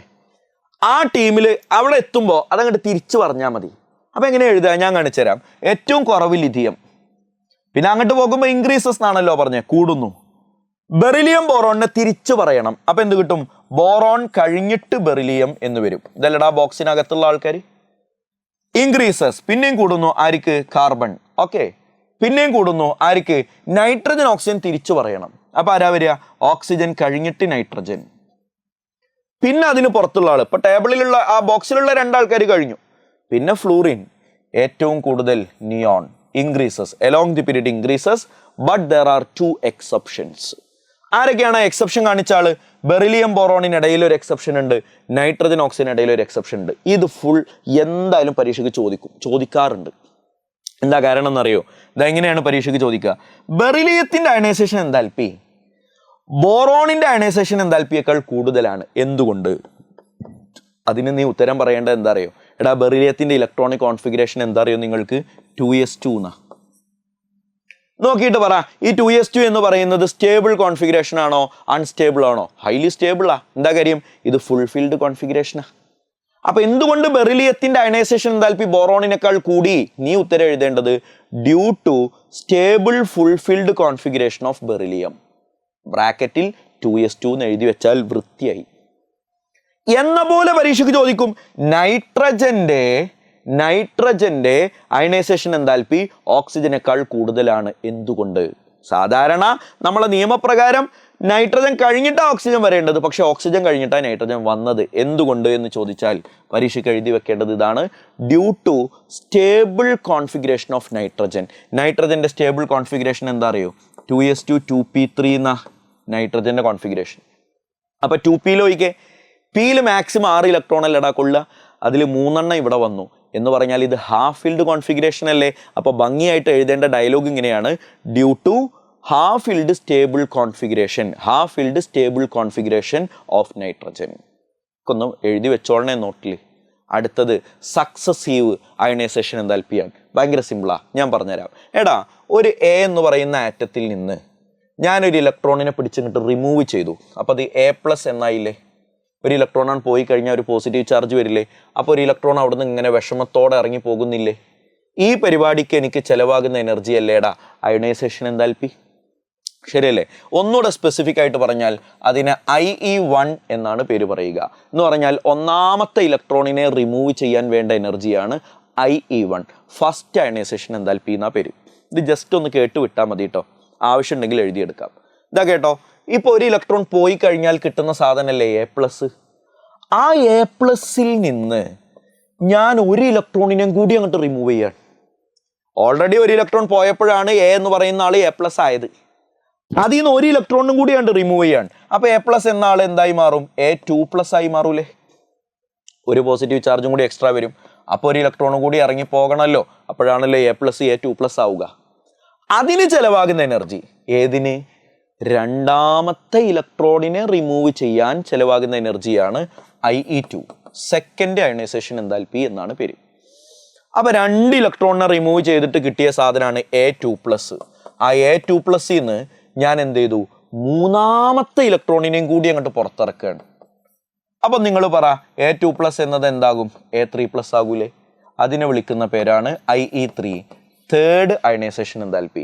ഒന്നാമത്തെ ഇലക്ട്രോണിനെ പുറത്തിറക്കാൻ ചിലവാകുന്ന എനർജി ഫസ്റ്റ് അയണൈസേഷൻ എന്താൽപ്പി, രണ്ടാമത്തെ ഇലക്ട്രോൺ സെക്കൻഡ് അയണൈസേഷൻ എന്താൽപ്പി, മൂന്നാമത്തെ electron third ionization enthalpy and so on. ഈ അങ്ങനെ പറയുന്നതിനെ വിളിക്കുന്ന പേരാണ് സക്സസീവ് അയണൈസേഷൻ എന്താൽപ്പി. ഞാൻ ആ സത്യം നിങ്ങളോട് തുറന്നു പറയാണ്, ഓൾവേസ്, എപ്പോഴും, ഓൾവേസ് IE1 കൂടുതലാണ് IE2, അതിനേക്കാൾ കൂടുതലാണ് IE3, അതിനേക്കാൾ കൂടുതലാണ് എക്സെട്ര. സക്സസീവ് അയണൈസേഷൻ എന്താൽപ്പികൾ കൂടിക്കൂടിയാ പോവുക. IE1 വളരെ ചെറുതായിരിക്കും, വളരെ ചെറുതെന്നല്ല, ചെറുതായിരിക്കും. അതിനേക്കാൾ എന്തായാലും കൂടുതൽ എനർജി ചെലവാകും രണ്ടാമത്തെ ഇലക്ട്രോണിനെ ഇറക്കാൻ. ഉറപ്പല്ലേ? ഒന്നാമത്തെ ഇലക്ട്രോൺ ചാടിപ്പോയാൽ രണ്ടാമത്തെ ഇലക്ട്രോണിനെ അവിടെ നിന്ന് ചാടിക്കാൻ കൂടുതൽ പണിയെടുക്കേണ്ടി വരും. ശരിയല്ലേ? ഒരു വീട്ടിൽ നിന്ന് ഒരു ഇലക്ട്രോൺ ചാടിപ്പോയി, രണ്ടാമത്തെ ഇലക്ട്രോണിനെ അവിടെ നിന്ന് ചാടിക്കണമെങ്കിൽ കുറച്ചൊന്ന് മെനക്കെടേണ്ടി വരും. 2 ഇലക്ട്രോൺ ചാടിപ്പോയാലും മൂന്നാമത്തെ ഇലക്ട്രോണിനെ വീണ്ടും അവിടെ നിന്ന് ഇറക്കുക എന്ന് പറഞ്ഞാൽ അതൊക്കെ കുറച്ച് പ്രയാസമുള്ള കാര്യമാണ്. കൂടുതൽ ഇലക്ട്രോണുകൾ എത്രാമത്തെ ഇലക്ട്രോൺ ആണ് എന്നുള്ളതിനനുസരിച്ച് അതിന് ചിലവാകുന്ന എനർജി കൂടി കൂടി പോകും. IE1 കൂടുതലാണ് IE2, അതിനേക്കാൾ കൂടുതലാണ് IE3. കിട്ടിയല്ലോ? ഇലക്ട്രോൺ ഗെയിൻ എന്താൽപ്പിയാണ് അടുത്ത ചർച്ച. നേരെ ഓപ്പോസിറ്റാ, നേരെ ഓപ്പോസിറ്റാ. അയണൈസേഷൻ എന്താൽപ്പിയുടെ നേരെ ഓപ്പോസിറ്റ്. എന്താ അറിയോ? ഒരു ന്യൂക്ലിയസ്, അതിൻ്റെ ഔട്ടർ മോസ്റ്റ് ഇലക്ട്രോൺ ഇങ്ങനെ നിൽക്കുന്നുണ്ട്, ഔട്ടർ മോസ്റ്റ് ഷെല്ലിൽ ഇങ്ങനെ ഇലക്ട്രോണുകളൊക്കെ ഉണ്ട്. അപ്പം ഞാൻ ഒരു ഇലക്ട്രോണിനെ അങ്ങോട്ട് കൊടുത്തു. നേരത്തെ പറഞ്ഞത് അവിടുന്ന് ഒരു ഇലക്ട്രോൺ ഇങ്ങോട്ട് വാങ്ങിയെന്നാണല്ലോ, ഇപ്പോൾ ഒരു ഇലക്ട്രോണെ ഞാൻ അങ്ങോട്ട് കൊടുത്തു. അപ്പം ആ ആറ്റം റിലീസ് ചെയ്യുന്ന എനർജിയെ ഞാൻ വിളിക്കുന്ന പേരാണ് ഇലക്ട്രോൺ ഗെയിൻ എന്താൽപ്പി. എന്താ ഇലക്ട്രോൺ ഗെയിൻ എന്താൽപ്പി? ഡെഫിനിഷൻ പിടിച്ചോട്ടാ, വീഡിയോ പോസ് ചെയ്ത് എഴുതിയെടുത്തോളണേ. It is the amount of energy released. നേരത്തെ എമൗണ്ട് ഓഫ് എനർജി റിക്വയേർഡ്, ഇപ്പോൾ amount of energy released when an electron is given into outermost shell of 1 mole gaseous atom. നേരത്തെ പറഞ്ഞ same definition, ionisation എന്താൽപ്പിയുടെ same വാക്കുകൾ, പക്ഷേ electron അങ്ങോട്ട് കൊടുക്കുകയാണ്, energy ഇങ്ങോട്ട് കിട്ടുകയാണ് എന്നുള്ളതാണ് ഡിഫറൻസ്. ഒന്നുകൂടെ പറയുന്നു, it is the amount of energy released when an electron is given in to outermost shell of 1 mole gaseous atom. ഇതൊക്കെ നേരത്തെ പറഞ്ഞ ഡയലോഗ് അല്ലേ. 1 mole ഗ്യാസ് ഉണ്ട്, അതിലേക്ക് ഒരു ഇലക്ട്രോൺ അങ്ങോട്ട് കൊടുത്തു, അപ്പോൾ ആ ആറ്റം റിലീസ് ചെയ്യുന്ന എനർജിയെ വിളിക്കുന്ന പേരാണ് ഇലക്ട്രോൺ ഗെയിൻ എൻതാൽപ്പി. ഈ ഇലക്ട്രോൺ ഗെയിൻ എൻതാൽപ്പിയുടെ ജനറൽ ട്രെൻഡ് എന്താടാ? ഡൗൺ ദി ഗ്രൂപ്പ് എന്ത് ചെയ്യും? ഡൗൺ ദി ഗ്രൂപ്പ് എടാ ടേബിൾ നമ്പർ 2 അല്ലേ, ഡൗൺ ദി ഗ്രൂപ്പ് ഡിക്രീസ് ചെയ്യണം, എലോങ് ദി പീരീഡ് ഇൻക്രീസ് ചെയ്യണം. ഇതാണ് അതിൻ്റെ പീരിയോഡിസിറ്റി. പക്ഷെ അതിന് 2 എക്സെപ്ഷൻസ് ആണ് ഇനി പഠിക്കാൻ പോകുന്നത്. എടാ ഒരു ഗ്രൂപ്പിൽ താഴേക്കുള്ള ആൾക്കാരല്ലേ ഫ്ലൂറിൻ, ക്ലോറിൻ, ബ്രോമിൻ, അയോഡിൻ, ശരിയല്ലേ? ഫ്ലൂറിൻ, ക്ലോറിൻ, ബ്രോമിൻ, അയോഡിൻ, അസ്റ്റാറ്റിനെ വിട്ടേക്ക്. Fluorine, chlorine, bromine, iodine. അപ്പൊ താഴേക്ക് ഡൗൺ ദി ഗ്രൂപ്പ് എന്താ ചെയ്യേണ്ടത്? ഡിക്രീസ് ചെയ്യണം. അപ്പൊ നമ്മൾ എക്സ്പെക്ട് ചെയ്യുന്നത് ഫ്ലൂറിൻ ആണ് ഏറ്റവും കൂടുതൽ, ക്ലോറിൻ ആവുമ്പോൾ കുറയണം, ബ്രോമിൻ ആവുമ്പോൾ വീണ്ടും കുറയണം, അയോഡിൻ ആകുമ്പോൾ വീണ്ടും കുറയണം. അങ്ങനെയാണല്ലോ ഡൗൺ ദി ഗ്രൂപ്പ് ഡിക്രീസ് എന്ന് പറഞ്ഞാൽ അതിനർത്ഥം താഴേക്ക് ഇങ്ങനെ വരുന്നതിനനുസരിച്ച് കുറഞ്ഞു പോകണം എന്നല്ലേടാ. അപ്പൊ ഏറ്റവും കൂടുതൽ ഏറ്റവും ആദ്യത്തെ ആൾക്കായിരിക്കണ്ടേ? പക്ഷെ ഇത് തെറ്റാണ്, എക്സ്പെക്ട് ചെയ്തത് തെറ്റാണ്. ഇത് ശരിയാക്കാൻ എന്താ ചെയ്യേണ്ടതെന്ന് അറിയോ? ഈ ഫ്ലൂറിനെ പിടിച്ച് ക്ലോറിനും ബ്രോമിൻ്റെ ഇടയിൽ അങ്ങോട്ട് പറഞ്ഞാൽ മതി. സിമ്പിളായിട്ട് ശരിയായി. Chlorine greater than fluorine, greater than bromine, greater than iodine. ക്ലോറിനും ബ്രോമിനും ഇടയിൽ ഫ്ലൂറിനാണ് പറഞ്ഞാൽ ഇത് ശരിയായി. ഇതാണ് exception case number 1. Very important. എന്തുകൊണ്ട് ഞാൻ ചർച്ച ചെയ്യും. ഇതാ കേട്ടോ. അടുത്തത് എക്സെപ്ഷൻ നമ്പർ 2. എടാ ഗ്രൂപ്പ് 16 എലമെന്റിൽ പെട്ട ആൾക്കാരാണെടാ. ഓക്സിജൻ ഫാമിലിയിൽ പെട്ട ആൾക്കാർ. Oxygen, sulphur, selenium, tellurium, polonium. വായിച്ചേ. Oxygen, sulphur, selenium, tellurium, polonium. വായിക്കാൻ അറിയാത്തവർ വായിച്ചോട്ടാ. Oxygen, sulphur, selenium, tellurium, polonium. അപ്പൊ നമ്മളെങ്ങനെ എക്സ്പെക്ട് ചെയ്യുന്നത്? ഓക്സിജൻ ആണ് ഏറ്റവും കൂടുതൽ, പിന്നെ സെലീനിയം, പിന്നെ ടെലൂറിയം, രണ്ടാമത് സൾഫർ. ഓക്സിജൻ ആണ് ഏറ്റവും കൂടുതൽ, പിന്നെ സൾഫർ, പിന്നെ സെലീനിയം, പിന്നെ ടെലൂറിയം. അങ്ങനെയൊക്കെയല്ലേടാ നമ്മൾ വിചാരിക്കുക. സെലീനിയം, ടെലൂറിയം, പൊളോണിയം ഇങ്ങനെയാണ് വിചാരിക്കുക. കാര്യം അതാണ് ജനറൽ ട്രെൻഡ്. പക്ഷെ അത് ശരിയാവണമെങ്കിൽ ഇത് തെറ്റാണ്, എക്സ്പെക്റ്റഡ് തെറ്റാണ്. അതുകൊണ്ടാണല്ലോ ഇത് എക്സെപ്ഷൻ ആയത്. ഈ ഓക്സിജനെ പിടിച്ച് ഏറ്റവും അവസാനത്തേക്ക് ഇങ്ങോട്ട് പറഞ്ഞാൽ മതി, അപ്പോൾ ശരിയാകും. എങ്ങനെയാ? സൾഫർ കഴിഞ്ഞ് പിന്നെ സെലീനിയം, പിന്നെ ടെലൂറിയം, പിന്നെ പൊളോണിയം, ഏറ്റവും ലാസ്റ്റാണ് ഓക്സിജൻ. അങ്ങനെ പറഞ്ഞാൽ ശരിയായി. അപ്പോൾ ഡൗൺ ദി ഗ്രൂപ്പ് ഡിക്രീസസ് എന്ന ജനറൽ ട്രെൻഡിന് എക്സെപ്ഷൻ വരുന്ന 2 കേസാണ്. ഒന്ന് ഞാൻ ഈ പറഞ്ഞ ഗ്രൂപ്പ് 17 ആളുകൾ, പിന്നൊന്ന് ഗ്രൂപ്പ് 16 ആളുകൾ. പഠിച്ചോ? ഫ്ലൂറിനും ഓക്സിജനും. ഇത് പരീക്ഷയ്ക്ക് ചോദിക്കും. എന്തുകൊണ്ടാണ് ഫ്ലൂറിൻ്റെ ഇലക്ട്രോൺ ഗെയിൻ എൻതാൽപ്പി വളരെ കുറഞ്ഞു പോയത്, ക്ലോറിനേക്കാൾ കുറഞ്ഞു പോയത്? എപ്പോഴും ചോദിക്കുന്ന ക്വസ്റ്റ്യനാ. എപ്പോഴും. ഈവൻ നിങ്ങളുടെ ഇപ്പൊ കഴിഞ്ഞ ക്രിസ്മസ് എക്സാമിന് പോലും അത് ചോദിച്ചു. Electron gain enthalpy of fluorine is less than chlorine. Why? എപ്പോഴും ചോദിക്കും. എന്ന പോലെ പബ്ലിക് എക്സാമിന് ഇത് ചോദിച്ചാൽ നിങ്ങൾ ഞെട്ടരുത്. ഏത്? Electron gain enthalpy of oxygen is very much lesser than sulphur. സൾഫറിനെക്കാളൊക്കെ ഒരുപാട് കുറവാണ്. എന്തുകൊണ്ട് എന്ന് ചോദിച്ചാൽ ഞെട്ടരുത്. എല്ലാത്തിനും സെയിം റീസണാണ്. ആ റീസൺ ഇങ്ങനെയാണ്. ശരിക്കും കേട്ടോടാ. നിങ്ങൾ ഈ ഫ്ലൂറിനെ കണ്ടിട്ടുണ്ടോ? നിങ്ങൾ കാണണം ഫ്ലൂറിനെ. ഫ്ലൂറിൻ എന്നൊക്കെ പറഞ്ഞുകൊണ്ടല്ലോ വളരെ ചെറിയ ആറ്റാണ്. നമുക്കതൊക്കെ ഒന്ന് ഇമാജിൻ ചെയ്താൽ തന്നെ സംഗതി പെട്ടെന്ന് മനസ്സിലാവും. ഫ്ലൂറിൻ കെമിസ്ട്രി ആകുമ്പോൾ അതൊക്കെ ഒന്ന് കാണണം കേട്ടോ. ഫ്ലൂറിൻ എന്ന് പറഞ്ഞാൽ വളരെ ചെറിയ എലമെൻ്റ് ആണ്, ചെറിയ ആറ്റാണ്. ഇലക്ട്രോൺ ഗെയിൻ എൻതാൽപ്പി എന്ന് പറഞ്ഞാൽ നമ്മൾ അങ്ങോട്ട് ഇലക്ട്രോണിനെ കൊടുക്കലാണല്ലോ. ഈ ചെറിയ ആറ്റത്തിനുള്ളിൽ ഇനി ഇലക്ട്രോണിനൊന്നും താങ്ങൂലടാ, ആകെ ചെറുതാ. അപ്പം ഇനി നമ്മൾ പിന്നെ ഒരു ഇലക്ട്രോണാണ് കൊടുത്തു കഴിഞ്ഞാൽ അതിൻ്റെ ഉള്ളിൽ എന്താ സംഭവിക്കുക അറിയോ? ഓൾറെഡി അവിടെ ഉള്ള ഇലക്ട്രോണുകളും ഇപ്പം നമ്മൾ കൊടുക്കുന്ന ഇലക്ട്രോണും തമ്മിലൊരു ഇലക്ട്രോൺ റിപ്പൾഷൻ ഉണ്ടാകും. പഠിച്ചു വെക്ക്. എന്തുണ്ടാകും? ഇലക്ട്രോൺ റിപ്പൾഷൻ ഉണ്ടാകും. ആ ഇലക്ട്രോൺ റിപ്പൾഷൻ കാരണമാണ് ഫ്ലൂറിൻ്റെ ഇലക്ട്രോൺ ഗെയിൻ എൻതാൽപ്പി നമ്മൾ എക്സ്പെക്റ്റ് ചെയ്തതിനേക്കാൾ താഴേക്ക് പോയത്. പഠിക്കണേ മോനെ. ഫ്ലൂറിൻ്റെ ഇലക്ട്രോൺ ഗെയിൻ എൻതാൽപ്പി നമ്മൾ പ്രതീക്ഷിച്ചതിനേക്കാൾ താഴേക്ക് പോയത് എന്തുകൊണ്ട്? ഞാൻ ഈ പറയുന്ന ഡയലോഗ് വീഡിയോ പോസ്റ്റ് ചെയ്ത് എഴുതി വെച്ചോ. Because fluorine is having very small size. Addition of extra electron in to fluorine causes electron repulsion. Addition of extra electron, ഒരു ഇലക്ട്രോണിനെ എക്സ്ട്രാ ആഡ് ചെയ്യുന്നത് കോസസ്, അത് കാരണമാകുന്നു. എന്തിന്? ഇലക്ട്രോൺ റിപ്പൾഷന് കാരണമാകുന്നു. That is why the value of electron gain enthalpy of fluorine is very much lesser than expected. പ്രതീക്ഷിച്ചതിനേക്കാൾ കുറഞ്ഞു പോകാനുള്ള കാരണം അതാണ്. നാളെ പരീക്ഷയ്ക്ക് നിന്നോട് ഓക്സിജനാ ചോദിച്ചെന്നുണ്ടെങ്കിലോ സെയിം പരിപാടി, ഓക്സിജനും ചെറുതാ, അതിലേക്ക് ഇലക്ട്രോൺ ആഡ് ചെയ്താൽ ഈ പറഞ്ഞ പരിപാടിയൊക്കെ നടക്കും. അപ്പോൾ ഫ്ലൂറിൻ എന്ന് നേരത്തെ പറഞ്ഞതിന് പകരം ഓക്സിജൻ അങ്ങോട്ട് ചാമ്പിയാൽ മതി. Size of oxygen is very small, addition of extra electron in to oxygen causes electron repulsion. നേരത്തെ പറഞ്ഞ സെയിം ഡയലോഗ് അങ്ങോട്ട് വെച്ച് ചാമ്പിയാൽ പരീക്ഷയ്ക്ക് മാർക്കായി. അവസാനത്തെ ഏരിയയിലേക്ക് പോവാണ്, ഇലക്ട്രോ നെഗറ്റിവിറ്റി. എന്താണ് മോനെ ഇലക്ട്രോ നെഗറ്റിവിറ്റി എന്നറിയോ നിങ്ങൾക്ക്? ഇലക്ട്രോ നെഗറ്റിവിറ്റി എന്താ അറിയോ? എടാ, ഒരു ആറ്റം ഉണ്ട്, എ എന്ന് പറയുന്ന ആറ്റം, ബി എന്ന് പറയുന്ന ആറ്റം, ഇവർക്കിടയിൽ ഒരു വര.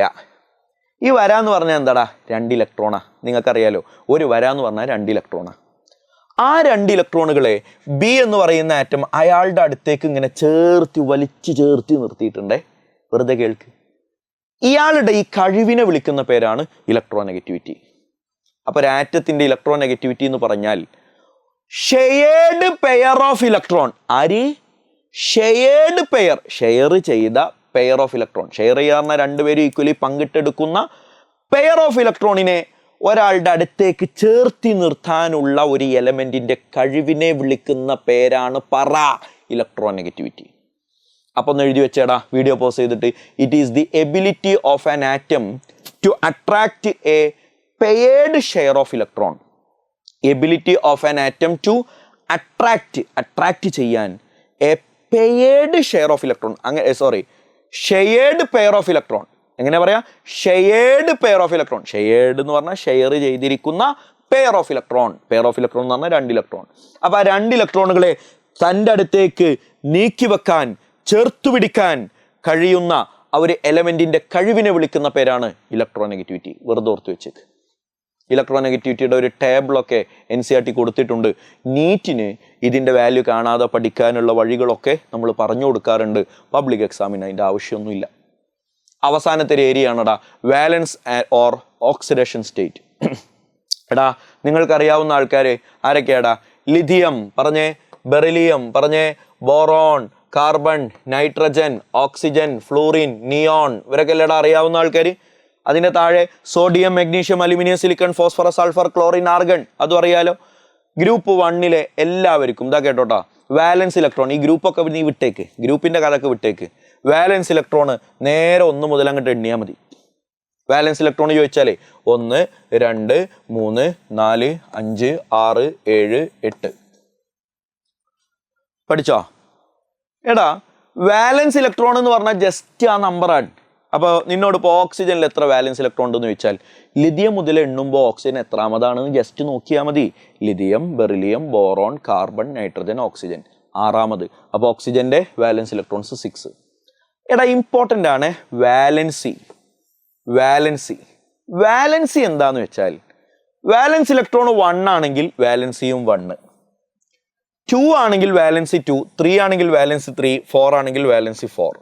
4 വരെ കുഴപ്പമൊന്നുമില്ല. 5 മുതൽ അങ്ങോട്ട് വാലൻസി എന്ന് പറയുന്നത് 8 ആവാൻ ഇനി എത്ര വേണോ അതാണ് വാലൻസി. എടാ, 5 വാലൻസ് ഇലക്ട്രോൺ 5 ആണെങ്കിൽ 5 8 ആവാൻ ഇനി എത്ര വേണം? 3 എന്നല്ലേ വേണ്ടത്? അതാണ് വാലൻസി 3. 3 5 എന്ന് കൊടുത്തിട്ടുണ്ട്. 5ഉം കാണിക്കാം, പക്ഷെ റയറാ. അതായത് 5 ഇലക്ട്രോൺ ആണല്ലോ ഉള്ളത്. 5 എന്ന കണക്ക് വാലൻസി ആയിട്ട് കൂട്ടാം, അല്ലെങ്കിൽ 8 ആവാൻ എത്ര ബാക്കിയുണ്ടോ അതാണ് വാലൻസി ആയിട്ട് കൂട്ടാറുള്ളത്. അതാണ് മോസ്റ്റ് കോമൺ. അപ്പൊ വാലൻസ് ഇലക്ട്രോൺ 6 വന്നു. വാലൻസ് ഇലക്ട്രോൺ 6 വന്നാൽ 8 ആവാൻ ഇനി എത്ര വേണം? 2 വേണം, അതാണ് വാലൻസി. 7 വന്നാൽ 8 ആവാൻ 1 വേണം.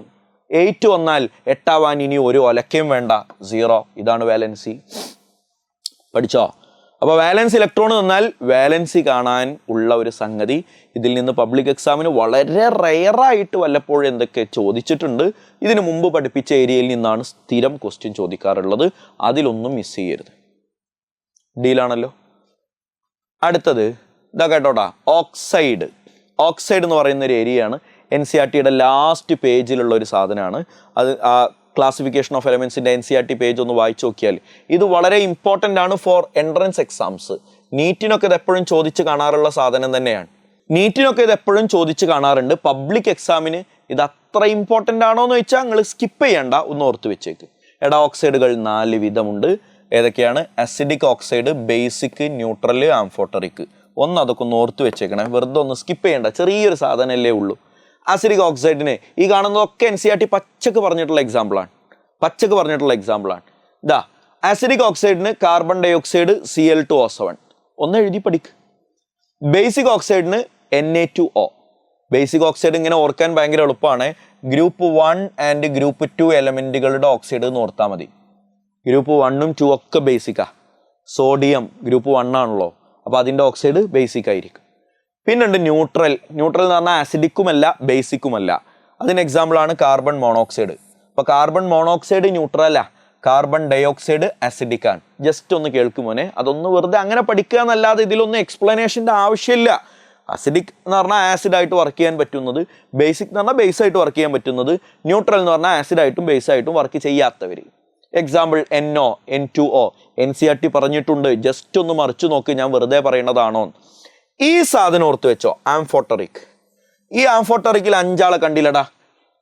ഇവിടൊക്കെ എക്സെട്ര ഉണ്ട് കേട്ടോ, ഇവിടൊക്കെ എക്സെട്ര ഉണ്ട്, ഇതല്ലാത്ത ആൾക്കാരുണ്ട്. പക്ഷേ നിങ്ങൾക്ക് ഏത് പരീക്ഷയാണെങ്കിലും, നീറ്റ് ആവട്ടെ, JEE ആവട്ടെ, പബ്ലിക് എക്സാം ആവട്ടെ, ആംഫോട്ടറിക്കിൽ ഈ 5 എണ്ണം അല്ലാതെ കാണൂല. ആംഫോട്ടറിക്കിൽ ഈ 5 എണ്ണം അല്ലാതെ ഇല്ല എന്ന് ഞാൻ പറഞ്ഞിട്ടില്ല, നിങ്ങൾ കാണൂല എന്നാ പറഞ്ഞേ. അപ്പോൾ ഒന്ന് ഓർത്ത് വെച്ചോ, ആരൊക്കെയാ?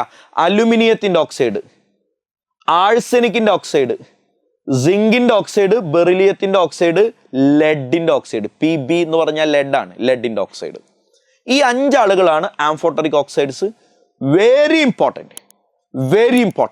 പബ്ലിക് എക്സാമിന് ചോദിക്കാണു, പബ്ലിക് എക്സാമിന് ചോദിച്ചാലും എൻട്രൻസിന് ചോദിച്ചാലും ഈ കാണുന്ന ഓക്സൈഡാണ് പഠിച്ചു വെച്ചാൽ മതി. ആരൊക്കെയാ? L2O3, AS2O3, ZnO, BeO, PbO. പഠിച്ചില്ലേ മുന്നേ? ഇതോടുകൂടെ ക്ലാസിഫിക്കേഷൻ ഓഫ് എലമെന്റ്സ് എന്ന ചാപ്റ്റർ ഇവിടെ അവസാനിക്കുകയാണ്. 1 ഷോട്ട് സീരീസുമായിട്ട് വേറെ ഒരു ചാപ്റ്ററുമായിട്ട് മറ്റൊരു സാഹചര്യത്തിൽ നമുക്കിനിയും കാണാം.